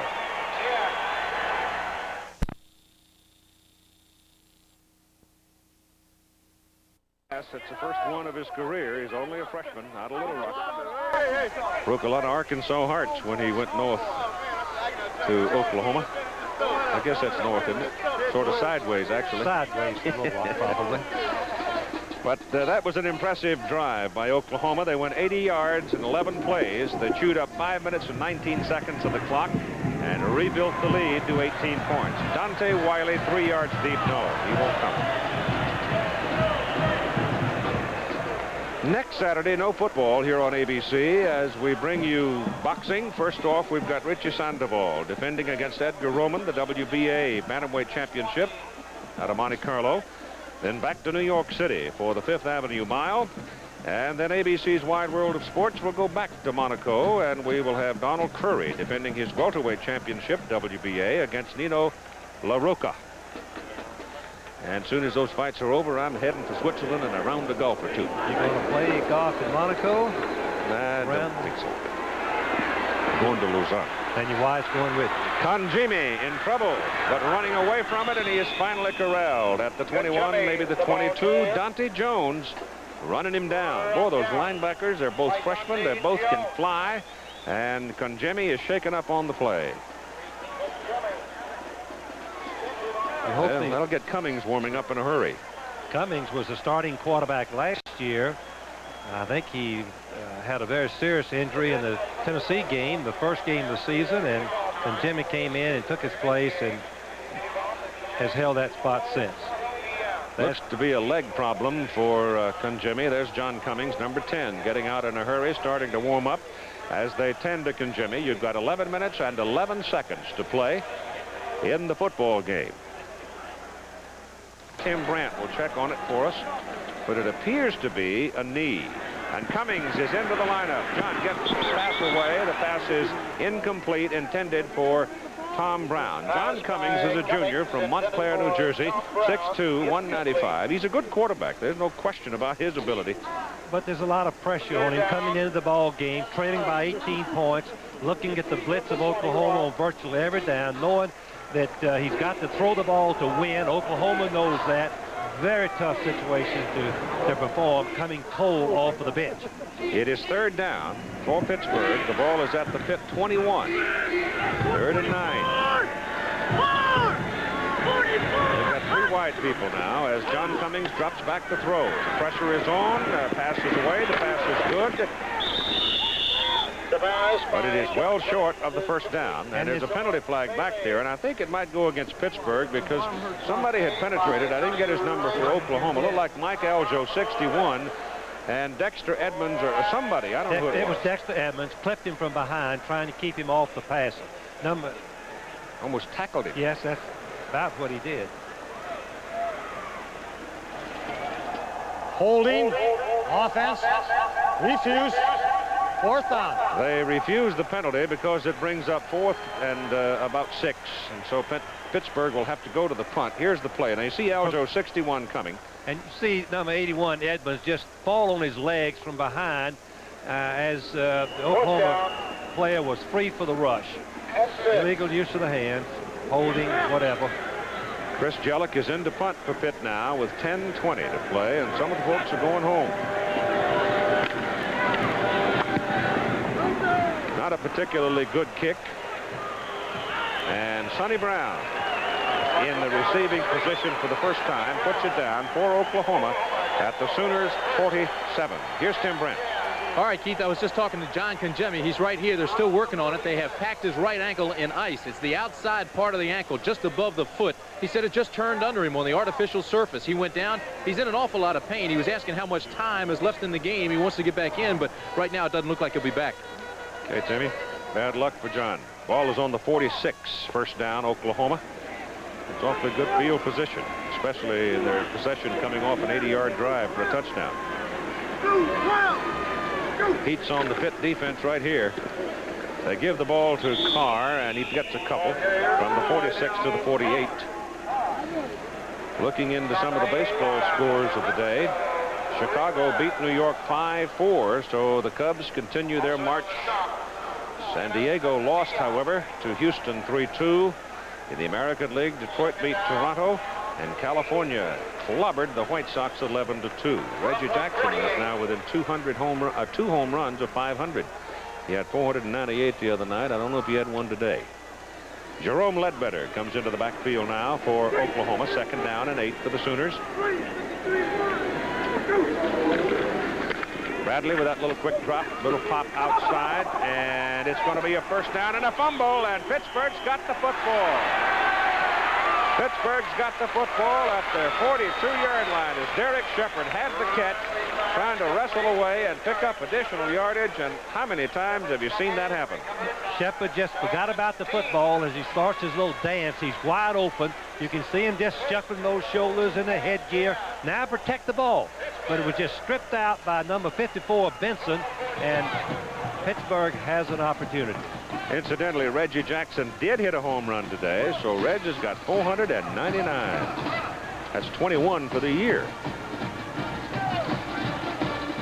The Angels are right in the fight for the pennant, too. Oh, yeah. Half a game out starting play today. First down, Pittsburgh. Ball just beyond their 41. John Cummings looking for some protection. Gets a pass off. It is complete. It is caught at the Oklahoma 43 by Bill Wallace, who's having a great day. Wallace, number 25, knows how to find the opening spot. Oklahoma's playing a zone this time, meaning they're just playing the areas of the field. Now he works to the open area inside the linebacker, gets down on his knees and cradles it in. 8 catches, 126 yards for Bill Wallace. Cummings again going to the air, throws this one behind Wallace. He didn't handle that one too well. That's a tough break for Conjemi. Number 15, had a great year as a sophomore. Looking forward to this year. We hope that he's not hurt serious. There's his numbers for today. Oklahoma defense has played inspired football. Very much so. 2nd down and 10 for Pitt. Cummings on a deep drop this time. 92's got him. Casillas, Tony Casillas, coming from the nose guard position, runs him down. 4th sack of a Pittsburgh quarterback in the ball game, and the loss is huge all the way back to the Pitt 43. When you have a nose guard that can run the forward too, that we saw a little bit of his speed right there. He just ran Cummings down. Cummings was trying to get outside and couldn't do it. Casillas tackled him for the loss. 14-yard loss. Makes it 3rd and long yardage. 24.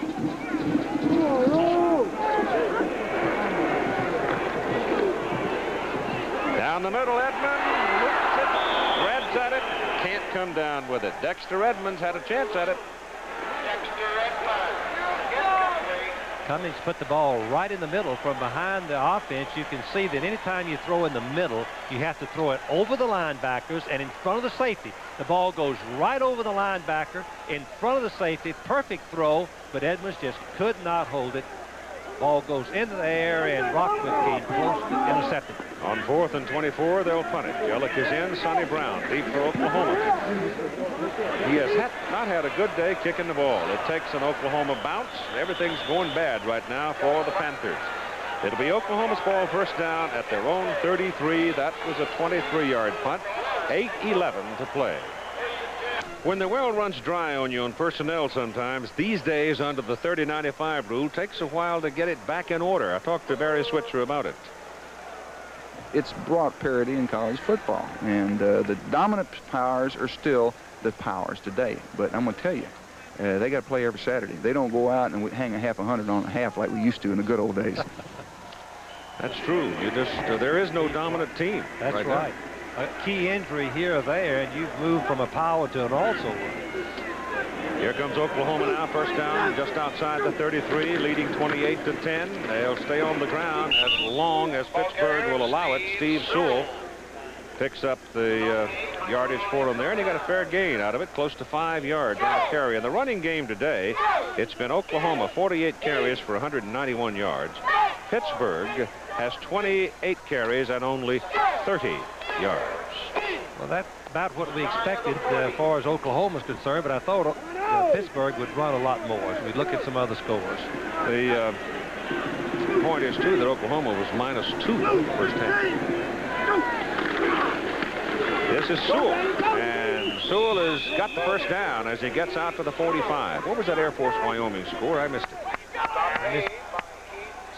Air Force had scored 75 points last week, and they had just been thundering up and down the field, but they got it today from Wyoming. Wyoming had been pasted by Nebraska, but Wyoming is a wishbone team, and they got the Air Force today 26-20. Both wishbone teams. They both, yes, that's right. Still running wishbone at Air Force.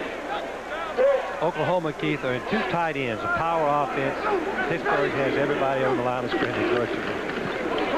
This is the freshman Collins, and Patrick Collins slashes for a couple of yards, and that's all. At Oklahoma now, it's very obviously trying just to sit on the ball and run it and run it and run it.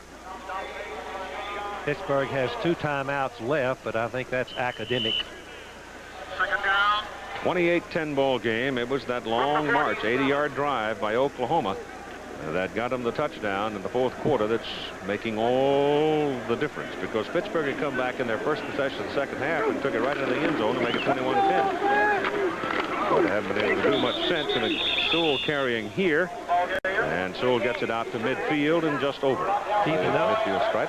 Another key point of the ball game was Oklahoma defense stopping Pittsburgh and forcing a field goal attempt, and then Pittsburgh missed the field goal attempt, which would have put them just 8 points behind at the time.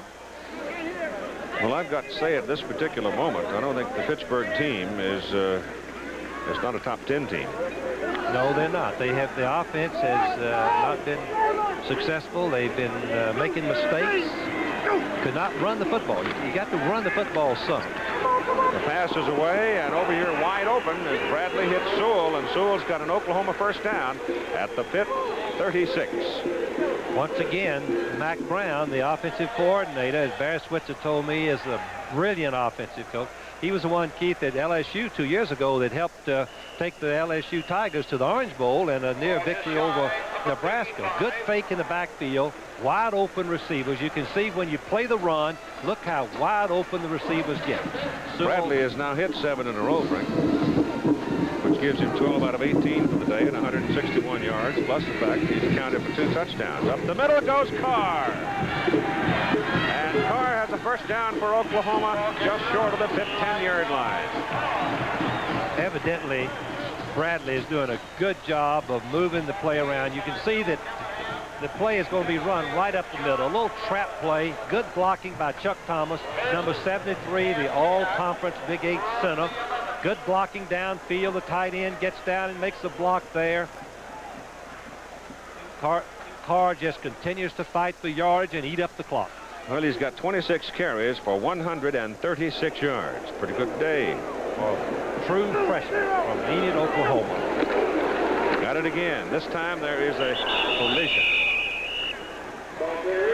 Number 76, Lorenzo Freeman, a sophomore from East Camden, New Jersey, took him on and stopped him. Well, I'm impressed with the Oklahoma offensive scheme. I think that in today's football is going to be a lot more successful. The fact that they can run the wishbone and then have an auxiliary offensive passing, which they haven't had. What Barry tell me at the halftime, Frank Broyles, we never had a 2-minute offense. We've got one now. They've moved down and scored right before the half. That was a key touchdown.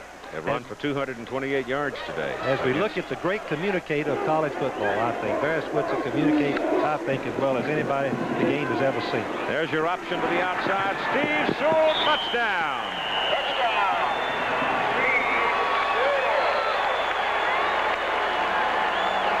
So the Oklahoma Sooners, they last played 1975. The Sooners beat Pitt 46-10, and they're laying it on them here today in Pittsburgh. The triple option, fake to the fullback, take it outside. Good block by Collins, 32. Pitch the ball to Sewell, picking up the block of Collins, a halfback in the split end, down the field and over the top, touchdown. Great run by Sewell. Leshar for the extra point try. Kyle Irvin, who is a freshman quarterback from Broken Arrow, does the holding for Oklahoma. The kick is good, and it's Sooners 35, Panthers 10. 80 yards to make it 28. Now they've gone 66 to make it 35-10. And 4:14 to play in the bowl game. Oklahoma had just enough passing to keep the drive going on both of those possessions. Leshar almost fell down. He stumbled before he kicked that ball, but he still got it off pretty well, and Dante Wiley brings it back outside the 20 to the 25. So Pitt will go to work now from the 25. John Cummings in, John Conjemi hurt. 2 weeks from today here on ABC, CFA football matches Notre Dame and Missouri. Irish were behind 17-0 to Michigan State today and came back to win 24-20. Missouri lost a tough one today to Wisconsin 35-34. Kind of hunch Dave McClain's Badgers might be a nettlesome bunch in that Big Ten this year. Cummings pass, quick pop, incomplete. Had to throw it hard, trying to hit Wiley to get him in one-on-one out there, but about the time the ball arrived, so did a man in a white shirt, and the ball went flying away. Well, the Oklahoma defense has been inspired all day, playing man for man a lot of the time, rushing, and now become cautious. They're backing up mostly to prevent the deep pass, trying to let the receivers catch the ball in front of them and make the tackle. Oklahoma's next opponent is Baylor.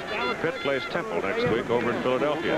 Down the middle, penalty flag. Pass is caught by Craig Hayward, and Hayward goes for what could be a Pitt first down out at the 42, but let's see about the penalty. Not sure whether Oklahoma had 11 or 12 players on the field. One ran out at the last minute, and I think they're counting them. It's a penalty against Pittsburgh. Ineligible man downfield. Oklahoma had 10 players on the field up until just before the play was snapped. One ran out on the field. Move them back, Switzer says. Move them back. And let's check in for a moment with Jim Lempley.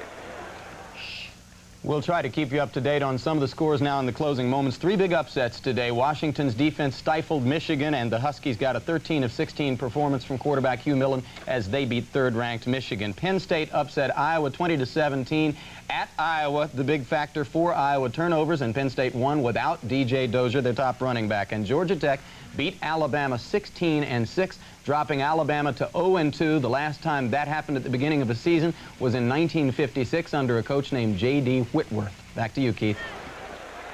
Was that the team that went 0-10 with Bart Starr at quarterback, huh? And Bear Bryant came in the next year. No, I'm sorry, Bear came in. Intercepted. The pass is picked off.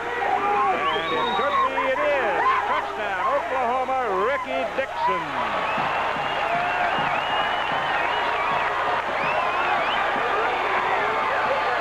Pittsburgh going to the air. The ball got a little sail in it from the arm of Cummings, and Dixon picked it off and had a free walk to the end zone. Dixon gets tremendous break on the ball, coming up, catching the ball, going forward. You can see breaking in front of the receiver. Perfect timing on his part, laying back and fighting the throw, then coming up in front, has clear sailing, 41 yards for the touchdown. Another freshman. There are 22 freshmen on this trip by Oklahoma, a very young football team. A victory like this, so impressive, can help them many, many ways, mainly momentum and confidence. The extra point kick is good at 3:11 to play in the football game, and it's now turned into a blowout. Oklahoma 42, Pitt 10.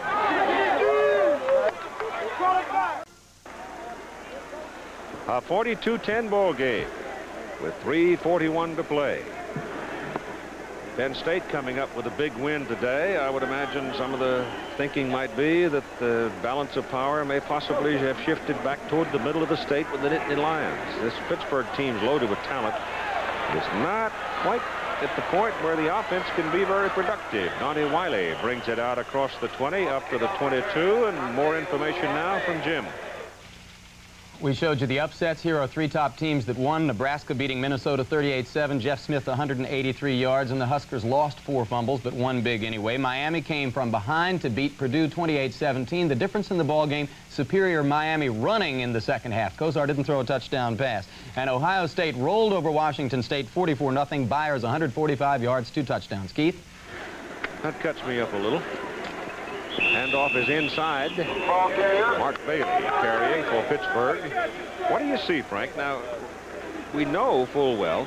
You made one point, though, I think that's very significant to me. When you're operating out of the I formation and you're alternating 4 people, literally at tailback here, that would seemingly take away some of the authority from an I formation offense. And they have no consistency. They've got young tailbacks, and they cannot make the right cut, and it's taking the running game away from them, forced into a single passing game, and that's not good. You have to have a good mix. Cummings throws the ball. Pass is caught. And Tom Brown, again swinging out of the backfield, gets a first down for the Panthers up around the 35, maybe up near the 36. More now from Jim. Cliffhangers now. Navy got 117 yards from Napoleon McCallum and came from behind twice in the fourth quarter to beat North Carolina. Syracuse scored the tying touchdown on its last play, then kicked the extra point to beat hard luck Northwestern. Missouri had a chance to win. George Shorthose dropped a 2-point conversion pass with 1 minute and 28 seconds to go. Wisconsin won by 1. Cummings back to throw here as Pittsburgh is being pummeled by Oklahoma 42-10. Craig Hayward had the ball, dropped it. And nothing has gone right here in the last few minutes for the Pitt Panthers. 2 or 3 things have been impressive about the Oklahoma defense, which has dominated the game. I think it's really been the difference in this context. One of them is Reed, the sophomore tackle, number 96, coming in, having a great game. He didn't start last year. And also the linebackers, Keith, Jones and Bosworth, have been outstanding. The cornerbacks have picked up man-for-man coverage and played it well. I know that the defensive coaches are very pleased with the performance. Cummings trying to go deep downfield, has a man off his hands and complete. Matt Stinnett. Stinnett got one hand up and on it, but couldn't hang on to it. And again, a reminder, we've got 2 NFL games for you. Tomorrow night, 9 Eastern time, you have Denver at Cleveland. That's Paul McDonald and John Elway matchup there. And then you have Miami at Buffalo in our regular Monday night presentation of NFL football. I was looking at the Oklahoma schedule. They play Baylor next week, then Kansas State for their homecoming on the 29th. And, of course, then they go down after a week off to play Texas at Dallas. Right now, it looks like the Sooners might go into that Texas game quite possibly undefeated. That's what Barry Switzer was telling me last night, that he felt like he could win this game. He might be there. Undefeated. Again, Jim. Dan Jenkins, wherever you are, this one's for you. TCU is beating Utah State 55-18. The last time the Horned Frogs scored that many points was 52 years ago, before Davey O'Brien, yes, even before Sammy Baugh. But they're looking good today. Back to you, Keith. Good grief, 55 points for the Horned Frogs. Jim Wack is a good football coach. Little short pass is complete to Wallace. And Wallace wiggles his way down to about the 40 as we get inside 2 minutes to play in this football game. Oklahoma ends their season this year on November 24 against Oklahoma State, which looks like they're pretty real themselves. It's been a hard day for the Pitt Panthers, as you can see there. BYU won big today over Tulsa. Another big day for Robbie Bosco. There's the Notre Dame score we gave you earlier. And West Virginia got 14 first quarter points and then hung on to beat Virginia Tech up at Blacksburg. A penalty flag is thrown as Cummings goes deep with it. The pass intended for Jeff Casper, and you may get a hold call downfield against the Oklahoma defense. This is the new rule coming into effect when the defensive quarterback is beaten on the play. It's what it appears. Then he immediately puts his hands on to prevent the touchdown.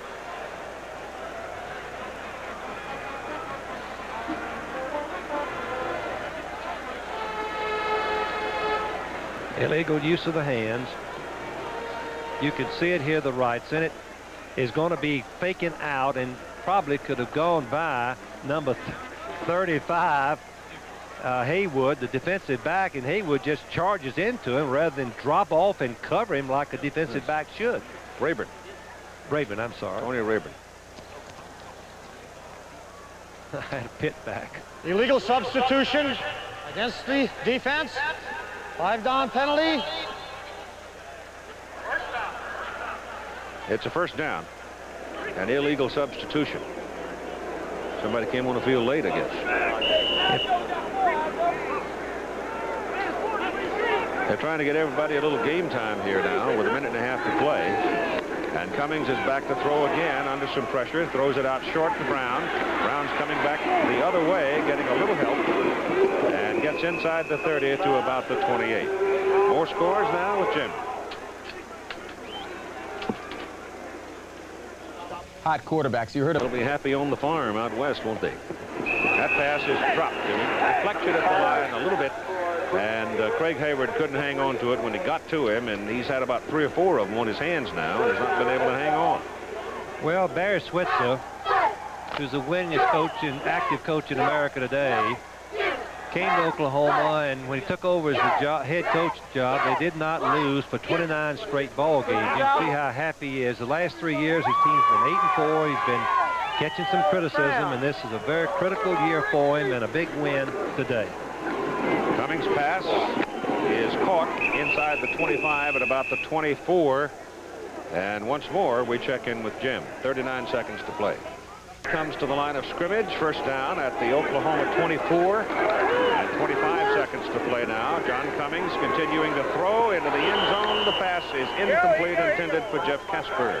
The executive producer of ABC Sports is Roone Arledge. Coverage of the Oklahoma Pitt game today, produced by Chuck Howard. Directed by Andy Sedaris. Our technical director, John Allen. Associate director, John McGinnis. Our technical manager, Bob Armbruster. Our unit manager, Bob Zinke. Our statistician, Dave Berenson. And our spotter, Todd Barry. It is a fine thing to make the trek halfway across the country and beat a team like Pittsburgh as soundly as Oklahoma has today. And there's a pass drilled toward number 24, Stennett. And looks like we're going to have a flag here against Oklahoma.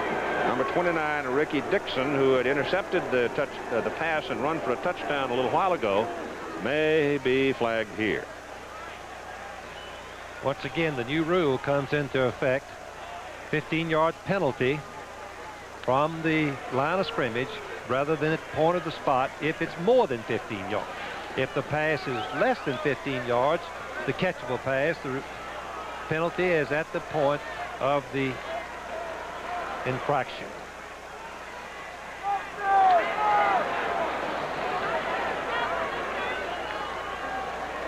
Defensive pass interference, 15-yard penalty, automatic first down.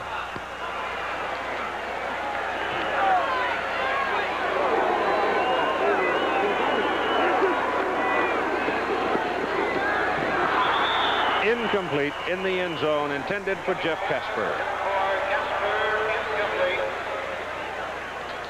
Once again to Jim Lampley. Lob pass toward Bill Wallace in the end zone is incomplete, and now we've got 6 seconds. I expect Florida State to be very prominent before the year's done. Bob Bowden is one of the great coaches in America as we look at Barry Switzer. Bob is a combines a good running game with an excellent passing game, can score a lot of points, as witnessed by the game today. The teams are good offensively. Kentucky's score was impressive, too, over Indiana today. This should be the last snap of this ball game. Lob pass toward the corner. Kesper trying to run to it. Can't do it. And we'll get one more. We've got 2 seconds to play. Well, our congratulations to Barry Switzer and his staff, as Keith mentioned, come across the country into the Panther Stadium and win very impressively, both with the offense and defense. This is the worst loss for a Pitt team since Penn State beat them in 1981, 48-14. That was a day when everything blew up in the Panthers' face. And it has today. Cummings pass, dropped, game is over. Your final score, the Oklahoma Sooners 42, Pittsburgh 10. And so the Sooners come east and come off a very impressive victory. Oklahoma Sooners 2-0 now with a 42-10 victory over the Pitt Panthers. The Panthers are now 0-2. Travel arrangements made through, promotional fee paid by United Airlines. United flies to Tokyo from more top business centers with 3-class Royal Pacific service. This has been a presentation of ABC Sports.